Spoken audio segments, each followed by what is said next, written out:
Estamos entonces ahora abordando la pregunta no resuelta todavía de si hay vida fuera de la Tierra, correcto, o afuera. Estuviste muy poco concreto ese día en relación a este tema. Muy bien, se llama, es que es confunde y vencerás. Ya habíamos abordado la primera parte, que bueno, ahora digamos, matizando la afirmación de Jorge. El problema es que cuando uno aborda el tema de la vida en el universo, no puede perderse ni debe evitar la pregunta general de qué es la vida, porque claro, si uno va a ir a buscar algo, pues lo primero es la primera condición es saber qué se está buscando. Sin eso es que surgen muchas de las confusiones, digamos, que hemos conocido alrededor de esta pregunta. Entonces, a ver, yo resumí en siete, digamos, afirmaciones o en 7 cosas lo que habíamos visto o lo que comentamos entonces en la tertulia pasada. La primera es que hay que formular bien la pregunta, ¿cierto? Que la pregunta formulada, si hay vida en el universo, pues no tiene sentido porque nosotros somos vida. Si hay vida afuera, habrá vida afuera, plantea como si afuera fuera distinto de la Tierra, y no, si se habrá repetido el milagro, plantea la idea de que la vida es algo así como una especie de soplo divino, que tampoco. Estas son preguntas inapropiadas. Mejores preguntas pueden ser, mejor es cómo es la vida afuera. O sea, vida, digamos, hay, porque hay en la Tierra. ¿En cuántos planetas existe? Vamos a poder reconocerla. ¿Cómo surge la vida? Son preguntas, digamos, más apropiadas para la astrobiología. La cuarta afirmación es definitivamente para responder a esta pregunta hay que entender la vida, pero desde una perspectiva universal. Es decir, no podemos restringirnos a la biología. La biología, que es el área de la astrobiología que estudia la vida de la Tierra. Entonces, desde esa perspectiva universal identificamos 5 propiedades que, digamos, caracterizan la vida, que nos van a dar una clave de cómo buscarla. La primera, que la vida es química, o sea, ocurre a nivel molecular. Inclusive, hoy se sabe que la vida es principalmente microscópica. La mayor parte de la vida en el universo posiblemente es microbiana. La segunda, que la vida contiene información muy importante, porque la química pues abunda en todo el universo, pero que haya información en la química no es tan fácil. El desequilibrio, encontrar cosas que digamos, reten el sentido común. ¿Qué probabilidad hay de que esta huevonada exista? Una silla en la mitad de un desierto. La complejidad, que es el soplo divino de la ciencia. Es la idea de que cosas que son muy sencillas pueden presentar comportamientos inesperados y finalmente la evolución. ¿Qué nos llevó al camino de entender por qué cuando uno habla de vida inteligente en el universo no es tan loco, ¿cierto? Como algunos digamos plantean, ¿no? La vida inteligente, imposible. Resulta que la evolución es la clave. Bueno, finalmente hablamos justamente, exacto, la complejidad que nos lleva a propiedades inesperadas de la materia y el hecho de que el surgimiento de la inteligencia en realidad es posible con evolución y tiempo suficiente. Y como la astronomía está caracterizada por el tiempo, escalas de tiempo gigantescas, pues tiempo es lo que hay. Muy bien, hoy ¿qué vamos a hacer? Vamos a abordar la parte de la pregunta, digamos ya, como les decía la vez pasada, la tertulia pasada fue más biológica, física. Hoy vamos a abordar la parte astronómica de la pregunta, y es, bueno, ¿qué demonios hemos encontrado? Ya tenemos muy claro qué es la vida, cómo lo vamos a buscar, qué exactamente es lo que hemos encontrado en esta búsqueda. Y vamos a hacerlo utilizando una estrategia que utilizó este señor es Frank Drake, es un radioastrónomo muy afamado. Tuve el placer de estar en una charla de él en Uruguay en el 2009, un tipo muy sencillo, pero es un tipo súper admirado en la astrobiología, es otro de los padres de la astrobiología. Y este señor, en el año 1961, organizó un congreso de astrobiología, que a propósito era una época en la que hablar de astrobiología era de locos o de filósofos o de gente, digamos, especuladora. Y este tipo, empezó a darse cuenta de, bueno, yo cómo organizo este tema tan complejo, o sea, la búsqueda ahí en el universo, ¿cómo hago para ponerlas, qué conferencias pongo primero, etcétera. Y entonces resulta que empezó, digamos, como a organizar los temas y un poco, mientras organizaba, se dio cuenta de que había una manera en la que se podía organizar, el tema, partiendo desde los aspectos más simples de la búsqueda de vida en el universo, empezando por ejemplo por el hecho de si hay vida y es química, tiene que haber un planeta donde ocurra la química, hasta llegando a hasta qué nivel puede alcanzar la vida y si a ese nivel la vida podría ser detectada. Por ejemplo, si hubieran extraterrestres en Marte, claramente los extraterrestres construirían ciudades y objetos macroscópicos que podrían mover por un telescopio. Bueno, todos ustedes conocen las historias de Schiaparelli, un italiano que vio canales en Marte. Incluso el origen de la palabra marciano, que es una palabra que se utiliza genérico para la referencia extraterrestre. Percival Lowell. Y Percival Lowell, que fue el que potenció esa historia, porque primero fue el italiano y después Percival Lowell la cogió. Entonces miren qué hizo este señor. Mientras organizaba los temas de la conferencia, repito, partiendo de lo más simple, lo más general, dónde van a vivir los extraterrestres, a qué señales van a producir los extraterrestres, el señor llegó a una ecuación súper famosa, la mencionaba Jorge en la tertulia anterior, que se conoce como la ecuación de Drake. Y lo que poco se sabe es que la ecuación en realidad es el índice de contenido de una conferencia científica. Entonces empezó, con este primer término voy a invitar a estas personas a que me hablen de este tema. Con este empieza. Entonces él armó la ecuación muy inocentemente como una forma de organizar la conferencia, y hoy en día esta ecuación es, digamos, considerada prácticamente como la ecuación central de la astrobiología. Ahora miren que es una ecuación sencilla en el sentido de que ahí no hay funciones matemáticas complejas, no hay nada muy raro, y lo más interesante es que es una ecuación que en realidad tiene una inspiración muy interesante. ¿Qué nos da la ecuación? ¿Qué es lo que busca la ecuación? La ecuación busca estimar el número total de civilizaciones que pueden comunicarse radialmente entre sí en la Vía Láctea. Eso es lo que ellos querían calcular. Frank Drake es el padre de uno de los experimentos científicos más, digamos, increíbles de toda la historia, que es la búsqueda de vida inteligente con ondas de radio. Porque la hizo multiplicativa aditiva. Interesante. Bueno, vamos a ver por qué no la hizo. El caso es que, repito, Frank Drake es el padre del proyecto SETI. ¿No he oído hablar de SETI? Sí, por Extraterrestre Intelligence. Doctora, no sé. No, tranquila, por favor. Cansegan, contacto. Y entonces, para ellos era muy importante determinar cuántas civilizaciones en este momento en la galaxia se están comunicando para justificar el proyecto. Porque yo les contaba la otra vez que la astrobiología es la única ciencia, dicen los críticos de la astrobiología, que no tiene objeto de estudio, o que el objeto de estudio todavía no conoce. Entonces, claro, ellos les decían, vamos a construir unos super radiotelescopios para ver si hay extraterrestres comunicándose con nosotros. Entonces, inmediatamente un senador alzaba la mano. ¿Y cuántos extraterrestres hay, huevón? Entonces, ellos tenían que tener un número. Si ellos decían, no sabemos, decían, no jodas, te estamos dando plata para que busques algo que no sé. Pero si vos les das 20 o 50, entonces dicen, bueno, al menos tienen una idea. Entonces, ese es el número que vamos a perseguir hoy.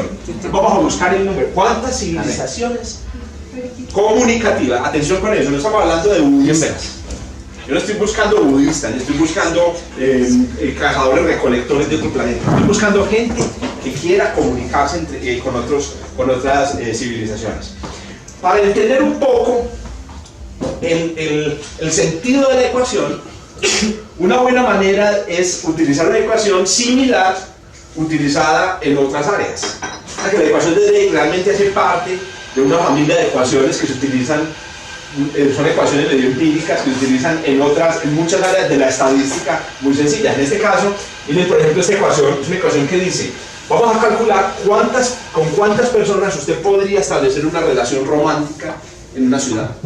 En este caso, pues el ejemplo me lo trae tal cual de la ciudad de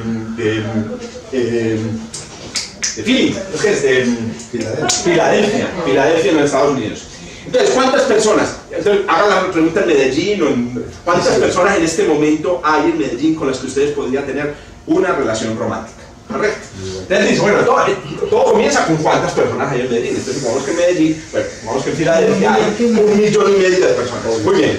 De esas personas, ¿cuál es la fracción de las que están buscando una relación, digamos, de pareja? Heterosexual, pues. Correcto, en este caso heterosexual.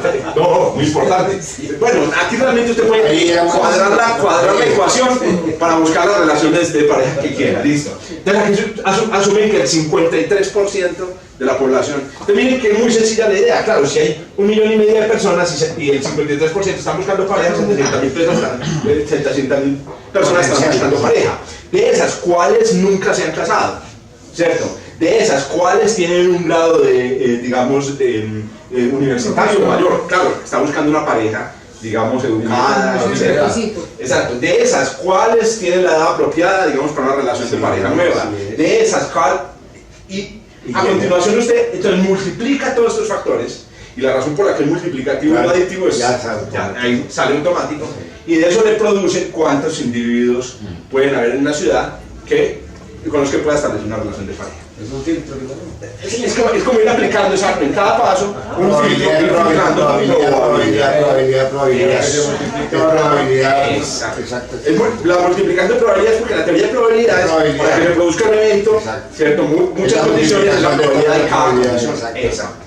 Pero la idea no es muy difícil. Uno lo podría aplicar también, por ejemplo, para calcular cuántos Mazda 3 rojos hay en Medellín. Entonces, cuántos carros hay, cuánto es la fracción de Mazda, de esa manera. Esa es la idea, digamos, de fondo en la ecuación de Drake. Ahora, miremos cuáles son los factores de la ecuación de Drake. Los factores de la ecuación de Drake son los siguientes. Entonces, ¿cuántas civilizaciones en este momento hay en la galaxia que puedan comunicarse con nosotros? Bueno, primer factor, ¿cuántas estrellas hay? Sí. Lo primero que necesitamos saber es cuántas estrellas hay. Bueno, desde el principio Frank Drake lo plantea no como el número total de estrellas, sino el número de estrellas que nace cada año. Porque hay una cosa muy interesante, y es que imaginen que la galaxia hubiera tenido 1 millón de civilizaciones en 10.000 millones de años que tiene. Pero ¿qué pasa? Que las civilizaciones aparecen y desaparecen. Entonces Frank Drake dijo, pues puta, ¿de qué me sirvió a mí saber que la galaxia tuvo 2 millones de civilizaciones si hoy solamente hay una? Entonces él dice, no podemos calcular el número total de civilizaciones de toda la galaxia, sino el número de civilizaciones que están simultáneamente habitando la galaxia. Entonces por eso no plantea cuántas estrellas en total hay, sino cuántas nacen por año. Entonces este es este factor. El segundo es, de esas estrellas, ¿cuáles tienen planetas? Correcto, porque es importante que tengan planetas. El tercero es, de las que tienen, sistemas planetarios, ¿cuántos planetas dentro de ese sistema planetario son capaces de tener vida? De esos, ¿cuántos tienen vida? De los que tienen vida, ¿en qué fracción se desarrolla vida inteligente? FSUI es vida inteligente. Incluso si tienen vida inteligente, ¿cuáles de esas tienen vida inteligente comunicativa? Capaces de desarrollar tecnología y comunicarse por el espacio. Ya hasta ahí le va dando a usted cuántas civilizaciones nacen por año en la galaxia. Si a eso lo multiplica por este factor, que es el más oscuro de todos, y es cuánto dura típicamente una galaxia, claro, si usted dice cuántas por año y cuántos años, a eso le da el total de cuántas están hoy vivas en la galaxia. ¿Correcto? Esa es la famosísima ecuación de Drake. Como vieron ahorita, hay gente que hasta se la ha tatuado. ¿Correcto? Muy bien. ¿Qué pasa? Responder a cada una de estas preguntas es prácticamente el objetivo de la astrobiología contemporánea, y es más duro que único. Eso está lleno de astronomía, y es justamente, digamos, el recorrido que voy a hacer hoy, y en el camino ir mostrando lo que hemos ido, digamos, aprendiendo. Entonces vamos por pedazos. Jorge, pero señor, llega hasta cuántas hay simultáneamente, pero sin posibilidad de comunicarnos por la distancia. La ecuación de Drake te da llega hasta cuántas hay con capacidad de comunicación, muy buena. Pero obtener capacidad de comunicación en una galaxia tan grande no es suficiente. Imaginen que ustedes que hubieran personas capaces de comunicarse en Europa y capaces de comunicarse en América, pero que no tuvieran barcos. Eso sí, muy están jodidos, porque claro, y así vivieron civilizaciones enteras y no se conocía todavía. Que va, a propósito, de una vez voy mencionando eso, en la historia de los humanos en la Tierra, de las civilizaciones que vivieron aisladas por océanos, es un excelente ejemplo de lo que podríamos estar enfrentando hacia el futuro con las civilizaciones extraterrestres, separados por océanos de espacio, sin comunicarnos, y ahí estamos. No tenemos con una única diferencia, la genética. Los mayas, mientras los mayas, digamos, prosperaban en los bosques de Guatemala, y en Europa, no sé, estaban naciendo Roma, esas dos civilizaciones eran muy distintas, pero estaban hechas de los mismos animales. O sea, eran animales celosos, eran animales monógamos, Entonces, ¿qué pasa? Aunque estuvieran separados por un océano, nunca se conocieran, eran lo mismo. Hablaban, tenían los mismos genes, tenían idiomas distintos, pero eran idiomas. En el caso de los extraterrestres, nos separan abismos de espacio y biológicos insondables. Ni siquiera podemos, digamos, adivinar. Bueno, entonces, hay unos sitios de internet muy bacancitos. Aquí les los dejo, yo les voy a compartir la presentación donde usted puede jugar con los números. Poner ahí números, a ver si, o sea, usted se sienta con un amigo que es muy pesimista y le dice, pone vos los números. Y vos, que vos sos el optimista de la familia, pones tus números optimistas y al final entonces se comparten los números y se dan cuenta de más o menos el rango entre el pesimista de la familia y el optimista de la familia. Bueno, hoy vamos a sacar un número. Él planteó un número original, porque incluso Sí. la ecuación la tiene en el libro de código Sí. original, está la ecuación. Él tiene Y un con número. los descubrimientos pues, recientes del planeta. ¿Ya la revisaron o todavía sigue muy Se ha revisado mucho y ha cambiado bastante. Ha cambiado bastante. Ha cambiado. Hoy les voy a dar los números a la fecha. Ajá. A la fecha. Bueno, comencemos entonces por cuántas estrellas hay en la galaxia. ¿Cuántas estrellas hay en la galaxia? La Vía Láctea, ¿cuántas estrellas hay? 6.200.000 millones. Exacto, hay un número, el número es muy, eso, el número es muy amplio, porque lo que se ha medido es la masa de la galaxia. La masa de la galaxia, y con la masa pues no se puede saber cuántas hay, porque tendríamos que suponer que cada estrella pesa lo mismo, Sí. ¿cierto? Pero digamos que entre 100.000 y 300.000 millones es un número más o menos razonable. ¿Cuántos años ha vivido la Vía Láctea? Esa es la otra pregunta, porque ojo, que lo que tenemos que responder aquí es la pregunta de cuántas estrellas forman cada año. Entonces, asumamos un número redondo bueno, que es más fácil dividir 100.000 por algo que dividir 300.000. Asumamos 100.000 millones.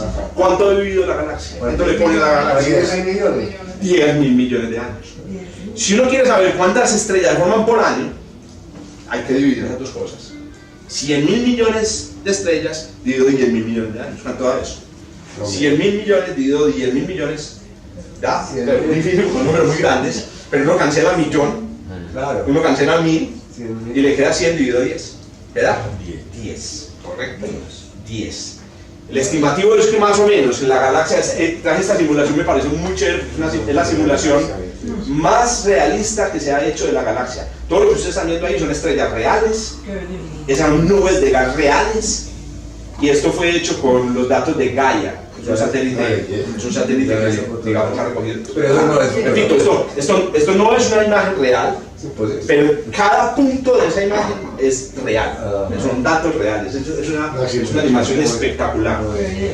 Más o menos se calcula que en un año, pero pensemos lo que es eso, entre una celebración de fin de año y otra, un 31 de diciembre y un 31 de diciembre, forman 10 estrellas nuevas en la galaxia.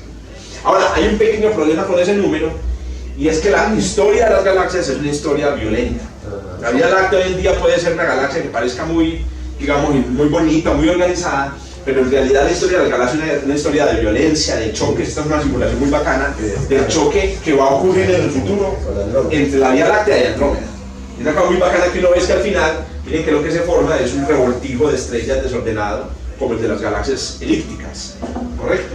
Bueno, ¿y qué pasa durante los choques? Este es un choque real de dos galaxias, llaman la galaxia de las antenas, y lo que se ha visto en los choques de galaxias, haciendo una ampliación de esto con el Hubble, es lo siguiente. Aquí hay una combinación de imágenes en luz visible, la que podemos percibir, y luz infrarroja. Todo esto queda aquí en luz infrarroja. Y lo que se ha visto es que en esta galaxia, en esta región central, se forman 100 estrellas cada año. Se ha descubierto galaxias que forman hasta 1000 estrellas por año. 1000 estrellas por año ya va siendo por ahí 10 estrellas por día. O sea, es una cosa como ya para irse para atrás. 100 estrellas por año ya es una estrella casi por día, una estrella cada 3 días. Entonces, ¿qué pasa? Se espera que si la Vía Láctea sufrió choque en el pasado, haya formado más estrellas en el pasado. O sea, que las estrellas que hoy se forman, de las 100.000 millones, muchas se formaron realmente en el pasado y menos se están formando ahora. Un cálculo realista es hoy en la galaxia, hoy, no en promedio, sino hoy, más o menos 3 estrellas por año. Aquí es donde empieza entonces el pesimista y el optimista de la casa. El optimista dice, no, pero no pongamos 3, pongamos 10. El promedio. Vamos a calcular el promedio, entonces, y entonces el pesimista le dice, puta, nos van a dar 3 veces más. Claro, lo que querés es tener más vecinos, weón. Entonces ahí es donde quedan las peleas. Pero incluso en este número, que es un número muy sólido, creo que no habría ningún astrofísico que discutiera ese 3. ¿Cierto? Habría una pelea más como informal. Entonces, ¿qué pasa? Primero es, si usted solo utilizara este número y todos los demás los pusieran 1, habría más o menos 3 civilizaciones naciendo por año, si todos los demás fueran correctos. Muy bien, entonces seguimos al siguiente número. ¿Cuántas de esas estrellas que nacen cada año, cuántas que nacen por año? 3 estrellas. ¿Cuántas nacen con sistemas planetarios? Allá visto el sistema planetario. Bueno, esa pregunta en los años 60 estaba perdidos completamente. Me acuerdo que el número que asumía Frank Drake era de 0.5. Es decir, la mitad de las estrellas más o menos tienen planetas. ¿Qué pasa? Hoy en día la cosa se ha disparado de una manera impresionante. Miren este gráfico muestra el número de planetas descubiertos cada año. Pues claro, si empezamos en los años 80, esto es Carl Sagan, por aquí se estrena Cosmos, no, Cosmos es del 81, ¿cierto? Sí, Cosmos creo que es del 81. Digamos, miren, en la época de Cosmos, no sé si ustedes acá en un capítulo de Cosmos donde él está dando una charla a unos niños en Brooklyn y les habla de que así se podrían detectar, los niños participan, son maravillosos, pero no tenían ni puta idea realmente. Y solamente hasta el año 1995 apareció el primer planeta, exoplaneta. Claro, el avance en las tecnologías astronómicas ha sido impresionante. En el año 2000 se descubrió el primer exoplaneta por tránsito. Estos se descubrieron con espectroscopía y este se descubrió por tránsito. Y desde ese momento, ¡pum!, eso se disparó exponencialmente. Al punto que en 2016, miren, ya el número de exoplanetas iba siendo de miles, de varios miles. Ya pasó de 4.000. Claro, no, en este momento, confirmados, van 3.982. A esta mañana, lo digo porque lo vi esta mañana. 3.982 planetas confirmados. Yo había leído que 4.001 o algo así. Sí, aproximado. No, depende de la fuente. No, sí depende de la fuente. Depende de la fuente. En la fuente hay una fuente muy buena en la que me gusta a mí, que es el sitio de NASA de exoplanetas. Planet pues se llama. Incluso hay un astrónomo en Puerto Rico. Y también porque hay unos que están por confirmarse, ¿cierto? Claro. Entonces quedan unos pendientes y pueden estar dentro de esa estadística y quedan después se terminan confirmando. Eso, depende del criterio de confirmación. Entonces, unos dicen, no, con este criterio son otros que dicen más. Pero mira que 3.900, igual es un número enorme. La tabla, ahí se incluso una tabla periódica de exoplanetas. Miren qué tan bacana. Ustedes ven que la tabla periódica de los elementos usted tiene en este eje el tamaño del átomo. De más abajo, más grande. Y en este eje tiene las propiedades químicas, ¿cierto? Entonces por aquí empiezan unos elementos con unas propiedades, por aquí están los gases nobles. En esta tabla de exoplanetas está la temperatura del planeta y el tamaño, ¿cierto? A ver, entonces díganme, ¿de qué hay más? Ahí están todos los exoplanetas, mentiras que no, esta está actualizada Julio 2. Díganme, ¿de qué hay más en el universo según esta tabla? Eso, según esta tabla, mire, busquemos el número más grande. De lo que más hay, según esta tabla, ¿cierto? Son planetas que están calientes, ¿correcto? Y que tienen una masa más o menos como más grande que la masa de la Tierra. La llaman hot superterrans, o sea, planetas calientes mucho más grandes que la Tierra. Según esta clasificación, eso es de lo que más hay en el universo. Pues, eso es de lo que más hemos visto. Hay un problema aquí, es que usted, digamos, está hablando de lo que podemos ver. Miren cómo, por ejemplo, la que más nos interesa esta, vean. Esta que hay aquí, nos interesa, son los que están en la zona de aguabilidad, ¿de acuerdo? Sí, porque no es habitable. Eso, que no es suficiente ser aguable. Miren, de las que hay, la Tierra está aquí, miren, aquí está la Tierra, hay 22, que son las, exacto, pero en la zona de aguabilidad también hay Neptunos y planetas Júpiter. Estos son, por ejemplo, los de Pandora, los de Avatar. Y son 139 planetas que podrían tener lunas habitables. Por eso algunos, incluyéndome, le ponemos el corazón a la luna, a los lunáticos. Hay más lunáticos extraterrestres que planetas. Bueno, ¿qué sucede? Pero son 3.800, ¿cuántas? Son 100.000 millones de estrellas en la galaxia. Entonces, con 3.800, ¿qué estadística podemos hacer? No, pero un momentico, son 3.800 de cuántas estrellas que hemos visto. Para poder hacer un estimativo de cuántas estrellas tiene el sistema, hay que coger ¿cuántas han estudiado buscando. Exacto. Hemos estudiado 200.000. Entonces son 3.800 de 200.000 y uno entonces dice, no, triste, muy poquito. Mucho menor que los estimativos de Drake. Hasta que llegó una técnica en astronomía en el año 2008, eso es 2012, que revolucionó un poco estas estadísticas. En esta técnica, la búsqueda de exoplanetas no se hace normalmente como se hace las demás, que son mirando si el planeta pasa. ¿Por qué hemos descubierto tan poquitos? Entonces dicen los astrónomos, porque es que los planetas que pasan por delante de sus estrellas son muy poquitos. Sí, que son la mayoría de los que hemos descubierto, los descubrimos porque hay un eclipse. Pero ¿qué sucede? Para que haya un eclipse el planeta tiene que estar en esta cosa, pero los que están ahí no se van a descubrir. O son muy chiquitos. En cambio, esta gente descubre de todo con esta técnica. Miren cómo funciona esta técnica. Esta técnica, que está animada, funciona utilizando la relatividad general, que la habíamos visto en el estudio de donde se utilizan las lentes gravitacionales en la astronomía.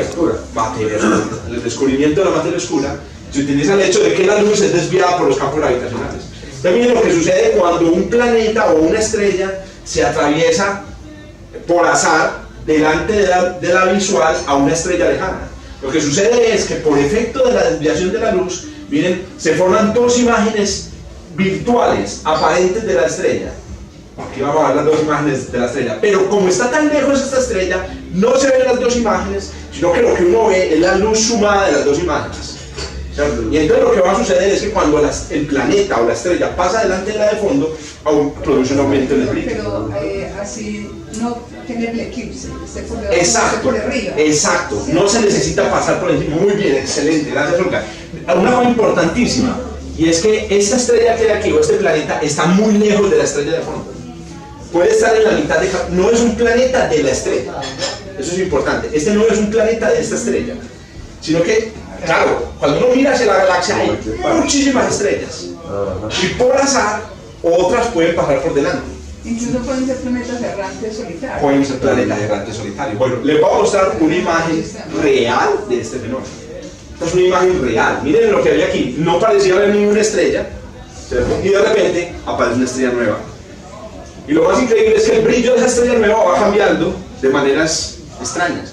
A esto se lo llama una microlente gravitacional. Es un evento completamente fortuito. A propósito, el objeto que produjo esa lente nunca más lo van a volver a ver. O sea, no es como los exoplanetas que los dicen, ¡ay, hay un exoplaneta! Y entonces llaman a todo el mundo, ve, mira la estrella que hay un exoplaneta. No saben que no es una estrella variable. Exacto, no saben que es una estrella variable. No, por la forma como varía la luz. Esta forma es muy característica, incluso cuando aplican la teoría de la relatividad, la forma es perfectamente la que predice, distinta. Entonces, ¿qué sucede? Con este método han descubierto un montón de planetas alrededor de estrellas que no se ven en las imágenes y que pasan fortuitamente por delante de ellas. Entonces, este método es un método muy, a ver, ¿cómo decirlo? Es como que si usted dijera, yo vi al Yeti, ¿cierto? O yo vi ese animal, ese perro o esa especie de tigre perdida por allá, pero la verdad es que apareció y nunca nadie más lo va a volver a ver. Esa mierda, ¿cierto? No sirve para mucho, porque si usted nunca más lo va a volver a ver, nunca lo va a poder pesar, y saber, pero al menos le sirve para contar cuántos hay. Si hubo 3 avistamientos, usted dice, hay 3 avistamientos en una semana, nunca más lo van a volver a ver el mismo, quiero decir el mismo espécimen, pero por lo menos podemos contar cuántos hay. Y eso es lo que han hecho los astrónomos, y el resultado ha sido el siguiente. Con esta técnica, y complementándolo con lo que han visto, han calculado que todas las estrellas del cielo, todas tienen sistemas planetarios. Todas. Es un resultado increíble. El cálculo es que en promedio cada estrella tiene 1.6 planetas. Pero es que por la manera como surge un sistema solar es que es casi obvio que claro, es que no la estrella sola, sino que toda esa masa. Para los teóricos, obvio, pero antes, no, hace 40 años no era, ¿no? Para los teóricos, pero es que la génesis del ya sistema en ese solar. momento.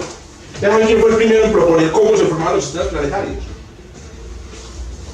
Kant, Immanuel Kant fue el primero en proponer el modelo del disco planetario. Entonces, claro, para los teóricos, desde hace mucho tiempo esto era obvio. Sí. Pero otra cosa es pasar de... ¿Cómo? Incluso Giordano Bruno era el primero en estructurar filosóficamente. Sí, señora. Todas las estrellas, pero todas las estrellas son soles. Y todas deben tener planetas, decía Giordano Bruno. Exacto. Bueno, y también decía que el Papa era un burro y entonces claro, bueno, Me quedó una duda sí. si no se vuelva a ver ese fenómeno. Ajá. Entiendo que si es una estrella errante, pues obviamente pasa y se va. Listo. Pero si es una estrella que está obviamente en un sistema, está girando un planeta alrededor de otro a una distancia X, me estoy imaginando, por ejemplo, a Júpiter acá. Visto desde la distancia, pues. Y un efecto, y eso, digamos, pero de todas maneras, el momento en que vuelve a dar en 11, 15 años, 30 años, sí. De pronto. ¿Pero qué pasa? ¿Por qué no vuelve a ocurrir? Pero yo sé que no claro, el planeta sigue dando vueltas. Ajá. Pero cuando vuelve a estar en la posición de tapar, ya la estrella se ha movido. Pero sí se ha movido en las distancias tan grandes que uno casi que enfoque ve lo mismo que hace 2000 años, pues. Lo que pasa es que ten en cuenta que estas estrellas, a mí que aquí aparece la estrella nueva, estas estrellas están en la gran P, están muy lejos. Y entonces cualquier movimiento, por pequeño que vos hagas aquí cerquita, es un movimiento enorme proyectado a esa distancia, ¿cierto? Imagínate vos tapar con un dedo los árboles de un bosque, con solo mirar con el otro dedo, ya el dedo se movió. Entonces la razón es la distancia a la que están las estrellas de fondo. Entonces ya tenemos el número, la probabilidad de que una estrella tenga un sistema planetario es 1. Entonces si vamos sumando, Entonces, ¿cómo le llaman ese método? se llama el método de microlente gravitacional. Entonces vamos sumando. Hay 3 sistemas planetarios que nacen en la galaxia cada año. Tengan en cuenta lo que es eso, armar un sistema planetario completo, 3 cada año. Entonces claro, en este momento Frank Drake ya iba más o menos por un número de 5. ¿Por qué? Porque Frank Drake asumió un R de 10, por ejemplo. Nosotros vamos en los realistas, ¿no? Bueno, ¿cuál es el factor que sigue? Ya tenemos entonces 3 sistemas planetarios por año. ¿Qué factor sigue? ¿Cuántos se mueren? Gran vida. ¿Cuántos se mueren por año? ¿Cuántos en el sistema planetario, cuántos planetas son habitables? Son aguables. Exacto. ¿Cuántos son aguables? Y les traje el que se considera, en realidad son como 5, el más parecido a la Tierra. Nada más que el 186F está en el centro de la zona de habitabilidad, una estrella más o menos parecida a la del Sol, el tamaño, miren, increíblemente parecido al de la Tierra. Lo llaman la Tierra 2.0, excepto porque nadie tiene ni puta idea si tiene esta apariencia. Para que tenga esta apariencia tendría que tener la atmósfera de la Tierra. Y no tenemos ni idea. La atmósfera de la Tierra, con su CO2, con sus ciclos. ¿Qué tan lejos está? Sí, exacto. Si no saben cómo es, porque lo pintan así. Sí, el tamaño. No, le doy la respuesta a Gladys. Le aprendieron a los paleontólogos. ¿Te has visto los dibujos espectaculares de los libros de dinosaurios? Claro. ¿Y qué sabemos de los putos dientes de los dinosaurios? Yo porque tengo que decir puto para muy preciso. No se tiene ninguna idea de cómo es la apariencia de un tiranosaurio rex. Ya han empezado a encontrar huellas de la piel, incluso plumas. Lo mismo sucede con esto. No tenemos ni idea, pero entonces ¿qué se hace? Saben que los paleontólogos toman los reptiles modernos y aplican, como pues los reptiles modernos son coloridos, deberían ser coloridos los dinosaurios. El tema de las plumas es otro distinto. Entonces aquí lo mismo, si el planeta está en la zona de aguabilidad, tiene el tamaño de la Tierra, la estrella es parecida, entonces el planeta debe tener una apariencia parecida. Les digo, sin embargo, que el 98% de las personas que estudian exoplanetas saben que esta es una visión completamente, digamos, que puede ser completamente errada. Puede ser completamente errada porque la atmósfera no sabemos si es así. El velo azul de la atmósfera revela la presencia de nitrógeno, ¿cierto? Que nadie sabe si está allá. Bueno, para responder a la pregunta de cuántos cuerpos hay en la zona de habitabilidad, uno podría empezar por la casa. ¿Cuántos cuerpos planetarios hay en el sistema solar dentro de la zona de aguabilidad? Eso, ya habíamos hecho la cuenta la vez pasada. Marte, la Tierra, Venus y la Luna. La Luna. La Luna. Acuérdense que la Luna está. Sí, claro. Sí. Inclusive en estos días escuché una noticia que decían que la Luna pudo tener un periodo caliente donde hubo agua líquida en la superficie. Un periodo caliente de la Luna. Entonces, claro, en el sistema solar nosotros tenemos 4 cuerpos. Pero el mero hecho de que nosotros sepamos que hay 4 cuerpos, aquí no aparece la Luna, también nos responde a la pregunta de si hay 4, pero de ellos, solo en uno la atmósfera es apropiada. Solo en uno la atmósfera es una atmósfera de CO2, tiene ciclo de silicatos, carbonatos y lo más interesante, tiene vida. Recuerden que es la aguabilidad, otra la habitabilidad. Entonces que la habitabilidad podría depender de la misma vida. Entonces, ¿qué sucede? Hemos descubierto también sistemas planetarios con muchos más con planetas dentro de la nave. Este es uno de los más famosos, no sé si han oído hablar de él. Es el recién. TRAPPIST-1, creo que hace 2 años más o menos. TRAPPIST-1, miren la configuración del sistema. Lo primero, lo más raro de TRAPPIST-1 es que cabe dentro de la órbita de Mercurio todo el sistema planetario. Es un sistema planetario como en miniatura, parece como un llavero del sistema planetario. Incluso si uno ponía Júpiter aquí, las lunas de Júpiter cabrían ahí. Bueno, la segunda cosa interesante es que la estrella no es una estrella solar, sino una enana roja, ¿cierto? Es una enana muy fría por aquí. Y la tercera, y lo más interesante, es que hay 1, 2 y 3 planetas completos habitables. 3 planetas en la zona de habitabilidad. Correcto, entonces uno diría, hombre, el número 3, 4 va siendo como el número que es. Pues ya hemos descubierto los sistemas planetarios con 3 o 4. Hasta que uno se enfrenta a la triste realidad de que hay una cantidad inmensa de sistemas planetarios en los cuales Júpiter no está como aquí en el sistema solar, que está a 5 veces la distancia de la Tierra, sino que Júpiter está incluso a distancia más cercana que la de Mercurio. Hay sistemas planetarios donde hay un planeta gigante cerca de la estrella. ¿Cómo llegó ese planeta allá? ¿Cómo llega un planeta como Júpiter allá? ¿Por qué Júpiter está en el sistema solar a la distancia a la que está? Júpiter es un gigantesco imán de gas. Pero casi una estrella. Es casi una estrella. Bueno, en realidad le faltan como 45 veces su masa para una estrella, pero es un imán de gas. El problema es, ¿por qué Júpiter es un imán de gas y no la Tierra? La respuesta es porque Júpiter, cuando se empezó a armar, se armó con hielo. No se armó con rocas como se armó la Tierra, sino con hielo. Para que un planeta gigante se arme, usted necesita hielo como dijo el diablo. A la distancia a la que nosotros estamos del Sol, el hielo no existe, porque la radiación solar evapora el hielo en el espacio. A la distancia de Júpiter, el agua se congela, el CO2 se congela. Entonces, ¿qué sucede? Los planetas gigantes deben existir, se forman lejos. Si hay un planeta gigante cerca a la estrella, es porque el planeta arrancó lejos y se vino hasta cerca a la estrella. Cayó como en espiral. Es un fenómeno que se conoce como migración planetaria. Ya adivinarán qué pasa si usted arranca con un sistema planetario y hay un Júpiter por allá que dice, ya voy para adentro, ya que adentro hay unos planeticas habitables. No, acaba hasta con el niño de la Tierra. ¿Sí, okay? Entonces, ¿qué dicen? Los sistemas planetarios que tienen hot Júpiters, que es el nombre de esto, por mucho que puedan tener planetas habitables, no lo van a tener por su historia. ¿Usted has dicho alguna vez que el raro de los sistemas solar no es? Que parece que es más común este otro formato con planetas gigantes muy cerca a la estrella y es raro realmente. Esa es una. O atípico nuestro sistema solar. Pues sí, es una de las preguntas que ha existido siempre, es por qué ese sistema es tan raro y el otro más así, pero no, cada vez se está inclinando la balanza hacia decir que nuestro sistema planetario es más normal de lo que creíamos. Pero no es tan raro. Los va a expulsar, los va a... Ah, sí, claro, un planeta de esos que va para adentro, se los chupa, los golpea gravitacionalmente a la distancia y los tira contra el Sol. Ya se han descubierto estrellas enriquecidas en metales. ¿Ves? Estas estrellas le salió todo ese hierro para vitaminas y minerales. Claro, les caían planetas, les caen planetas cuando este tipo estaba para adentro. Entonces, estos no son muy comunes, no son los más comunes, perdón, pero los que son, tumban todos sus planetas. Entonces, la cuenta que hoy están haciendo, y este es el último dato. El último dato es que si uno tiene en cuenta todos estos factores, el hecho de que cuando no hay planetas gigantes que evolucionan, que migran, pueden haber hasta 3 planetas.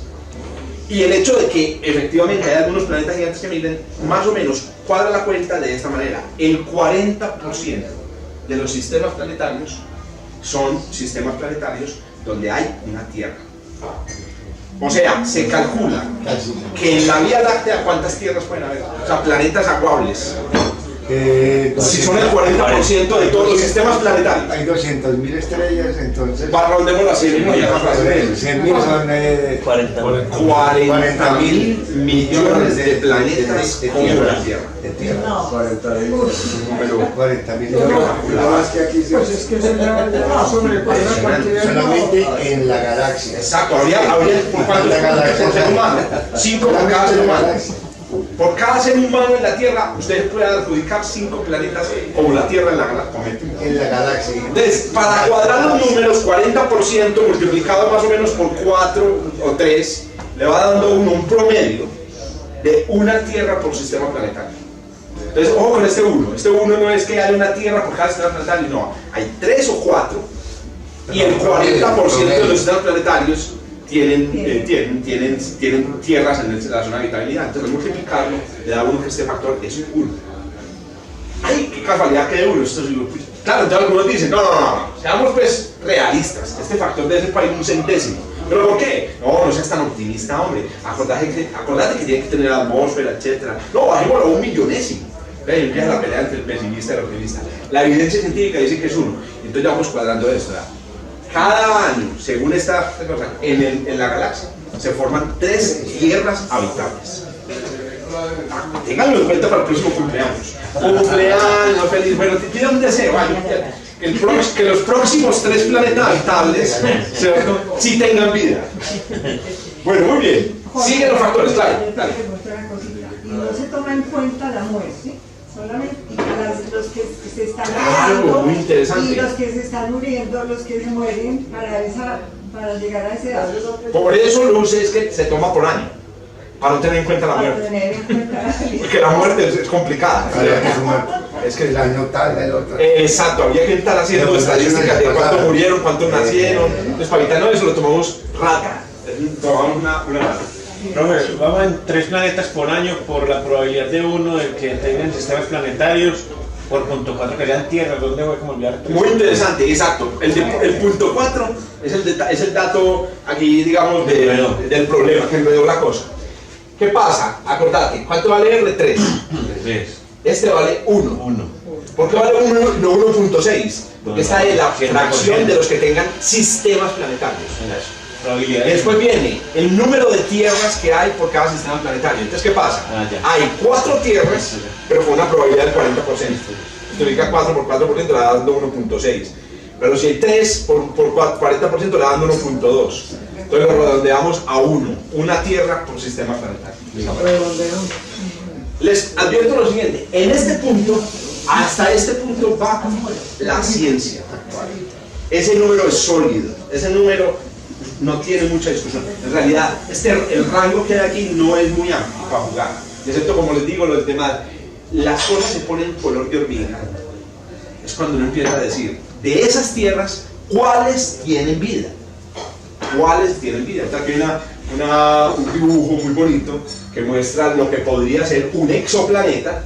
Por ejemplo, el TRAPPIST 1, allá al fondo, ¿dónde está el TRAPPIST 1? Porque está una estrella muy grande, con un pozo verde. Recuerden que el verde el verde es una cosa rara. El verde no lo producen muchas sustancias, muchos minerales en la naturaleza. Este es un planeta con vida. ¿Cuántos de los planetas, esos 3 tierras que se mueven por año, podrían tener realmente vida? Esa es la pregunta del millón. ¿Cómo responder a la pregunta? Como siempre hay que comenzar con la casa, tratando de entender cómo es que la Tierra llegó a tener vida. Entonces, curiosamente, para responder esta pregunta, los astrónomos hoy en día se refieren a la historia de cómo surgió la vida en la Tierra. Y curiosamente la historia del surgimiento de la vida en la Tierra comenzó en una estrella. En una estrella muy parecida a una estrella que es visible a simple vista.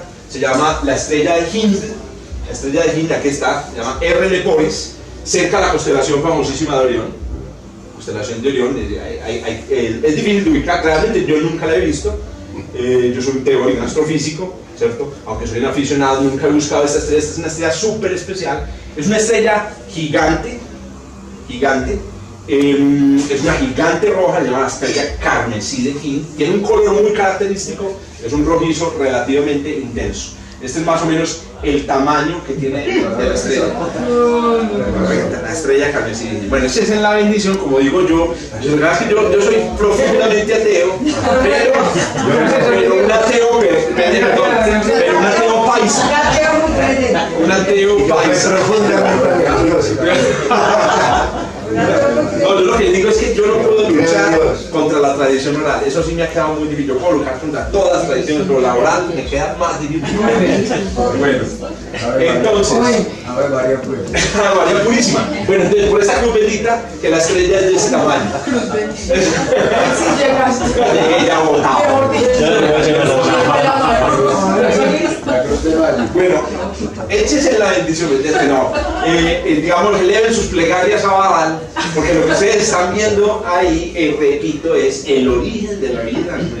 Pero ¿cómo va a ser una estrella como esta? Es el origen de la vida, ¿no? Pues todos sabemos que somos polvo de estrellas, pero literalmente. Entonces esta estrella estrellas como la estrella de Hind, que son abundantes, fabrican en el centro de la estrella carbono. Ustedes saben que el carbono es un elemento fundamental, pero tiene una propiedad adicional. Todas fabrican, por ejemplo, Betelgeuse, que es otra estrella rojiza, también fabrica carbono, pero no hace lo que hace esta. ¿Qué pasa con esta? Bueno, a ella le tocó. El carbono que se fabrica en el interior es extraído del centro y llevado a la superficie de la estrella.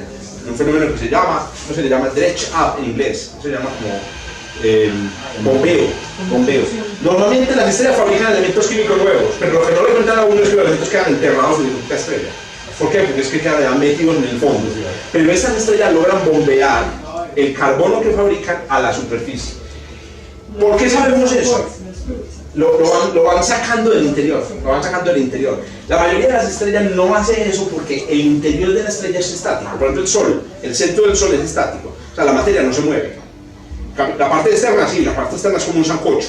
En cambio, las estrellas gigantes rojas, como la estrella de Hind, bombea, es un sancocho desde el fondo hasta... Es como si tuviera en el fondo una papa, la papa y sale flotando. ¿Cómo lo sabemos? Gracias a la espectroscopía. Los espectros nos han revelado justamente que en esta estrella abundan moléculas ricas en carbono. Miren todo, esto que aquí es el espectro de la estrella de Hind. Aquí empiezan a reconocer unas sustancias conocidas de la Tierra. Por ejemplo, esto que hay aquí se conoce como carburo de silicio y es con lo que hacen los discos de amolar, ¿no? Con los que afilan los cuchillos. Con lo que hace el papel de lija, eso es carburo de silicio, que es un material purísimo. Bueno, dalo ahí, en una estrella. ¿Cómo? Las pastas de los frenos, un carburo de silicio, correctísimo. También se ha descubierto carbono amorfo, moléculas o pedazos de carbono amorfo en la superficie de estas estrellas. Es decir, en estas estrellas se está fabricando activamente moléculas. Y hay una cosa más interesante, y es que las moléculas que tienen, digamos, que están hechas de silicio y carbono, tienen una tendencia natural a juntarse y a formar, esto es un fenómeno prácticamente emergente, a formar granos. ¿Con qué temperatura tiene la estrella en la superficie? 3.000, 2.500 grados, pero acuérdate que es un material súper resistente. Sí. En la estrella hay suficiente carburo de silicio y carbono amorfo como para que las moléculas empiecen a juntarse y forman granos. Granos del tamaño de una partícula viral.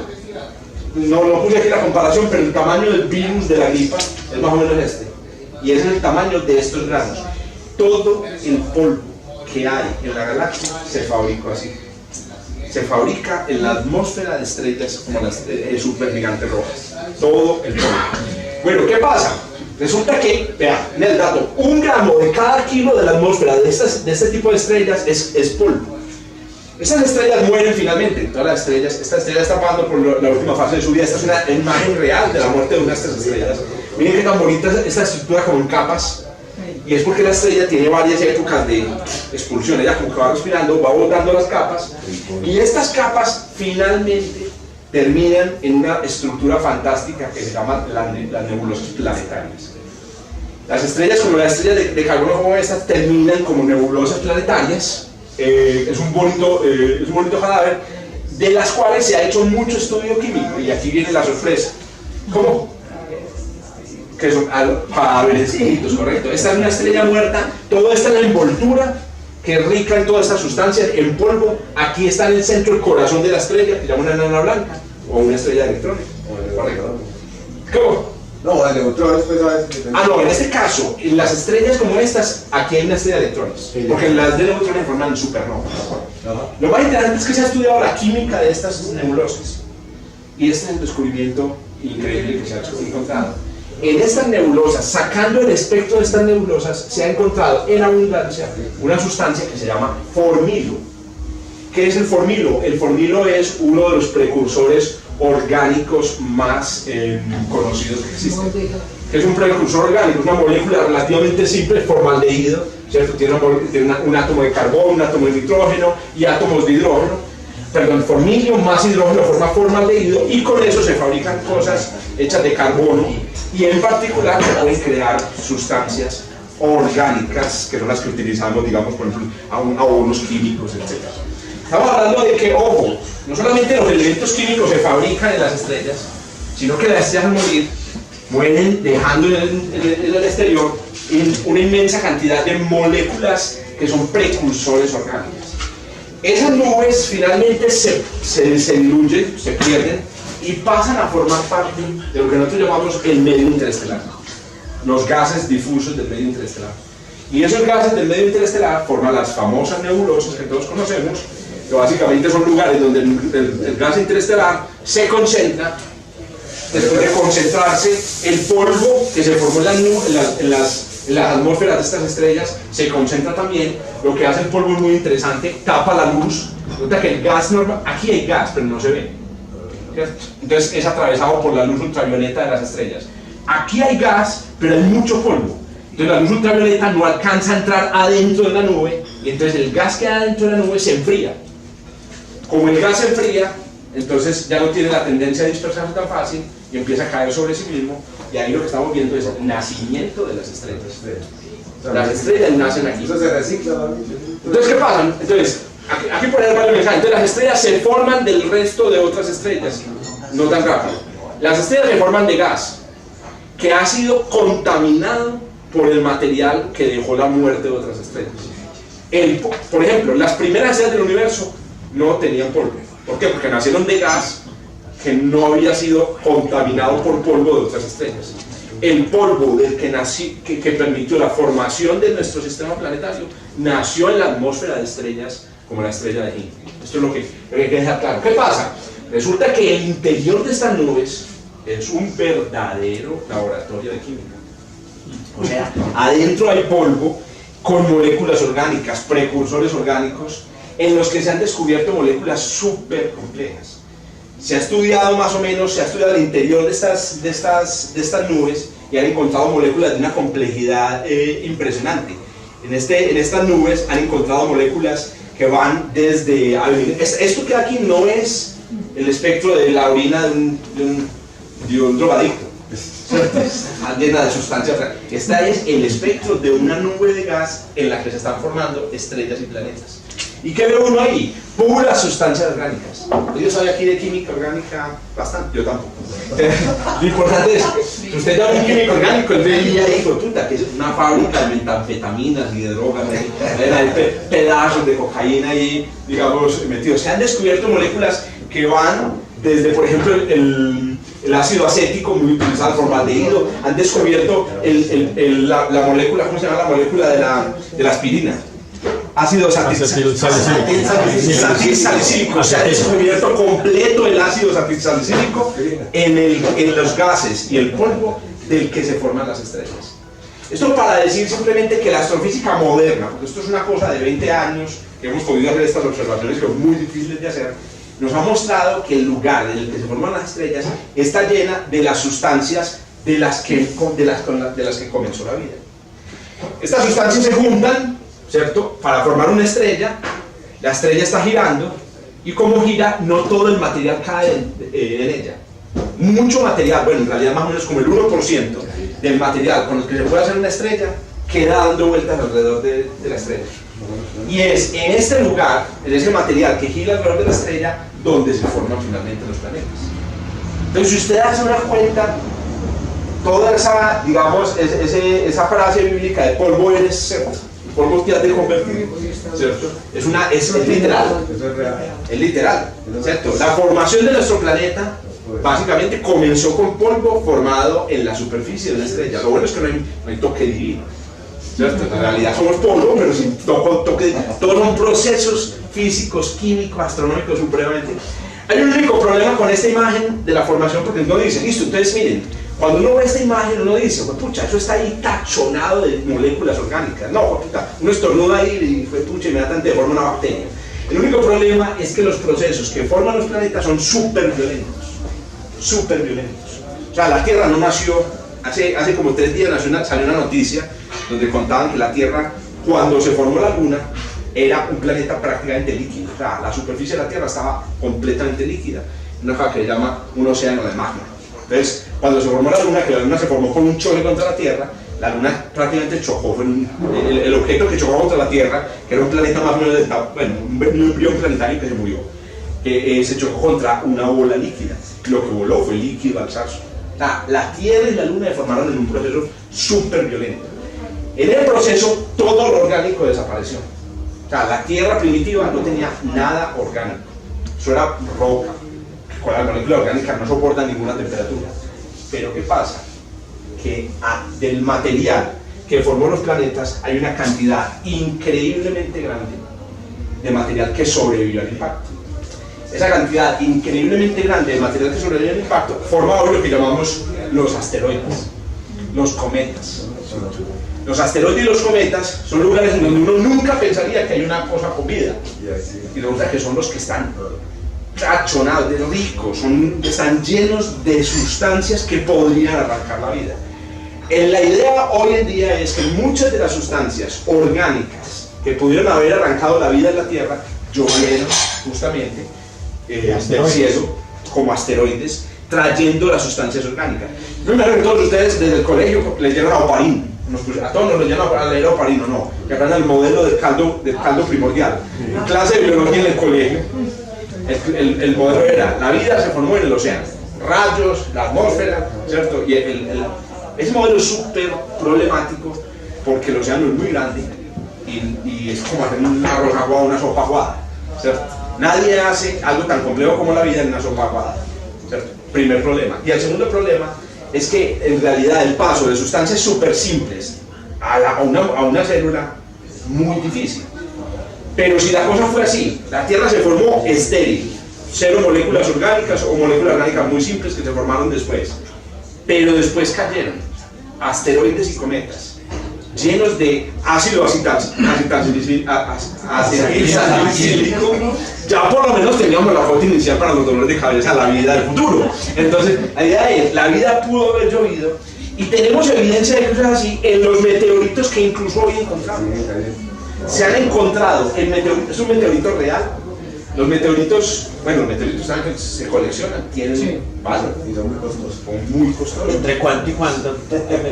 Sí, un gramo de meteorito puede costar lo que vale, o hasta más, un gramo de oro, dependiendo del meteorito. Un meteorito como este, que se llaman condritas carbonáceas, ya dependerán de dónde viene el nombre, contienen muchas moléculas orgánicas, puede costar más que el oro. Cada gramo puede costar más que el oro. Se han estudiado estas condritas y hay meteoritos descubiertos en la Tierra donde se han descubierto aminoácidos. O sea, dentro de la roca hay aminoácidos. O sea, yo realmente soy la, digamos, manifestación de mis proteínas. Las proteínas se fabrican cada segundo, cada milisegundo en mis células con las instrucciones del ADN. Pero yo soy proteínas. Si en meteoritos ya venían los fragmentos de las proteínas, no hay necesidad de hacer las proteínas desde cero. Ya las proteínas estaban hechas así frutas.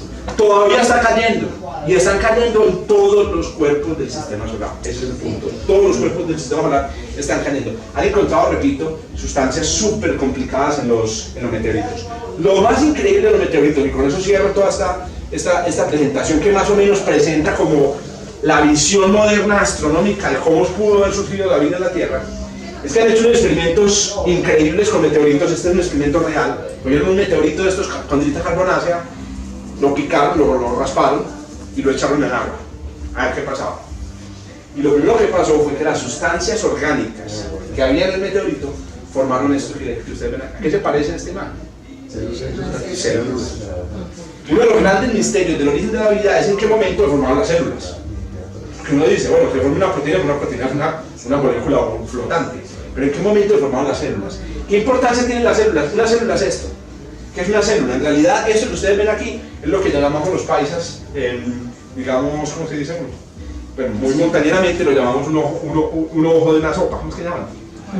Los ojos del caldo. ¿Cierto? Eso se llama así, un ojo de grasa. Un ojo de grasa, correcto. Entonces, la grasa naturalmente en el agua forma cosas. A nivel macroscópico, pues son esos ojos, ¿cierto? A nivel microscópico, forman lo que llaman una micela.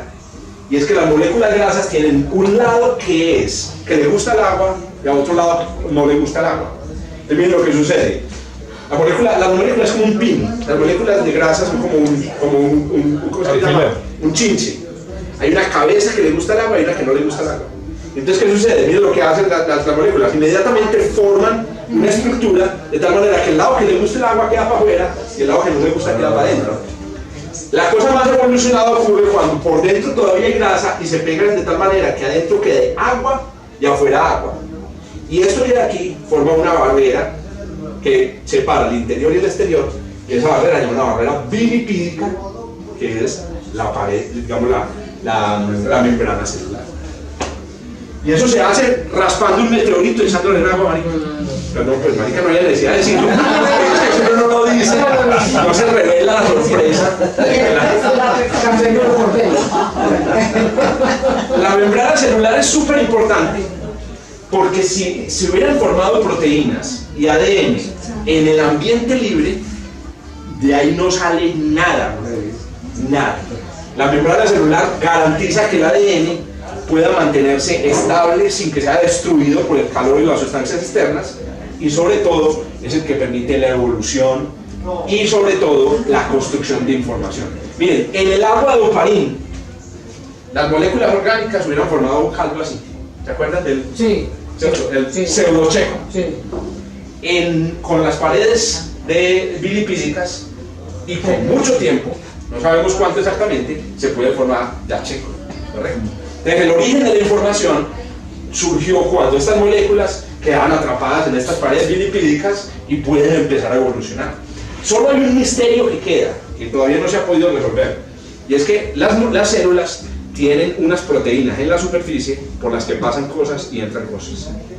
Esas células son súper importantes, ahí es donde están las enfermedades, por ahí es por donde están los virus. Para que un virus pueda entrar en una célula, tiene que engañar a esas puertas proteínicas. Eso es súper complicado. Las drogas tienen pedazos, son moléculas que se pegan a esas puertas. Eso es un mecanismo súper complicado y nadie tiene ni puta idea de en qué momento arrancamos con esas bolsas de grasa y se pegan unas proteínas en la superficie. Nadie sabe, pero estamos hablando de miles de millones de años.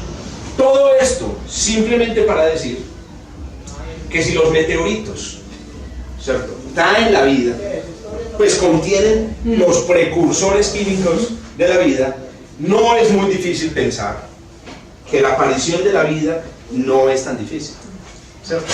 Y que si apareció en la Tierra, ¿cierto?, podría aparecer en otros lugares.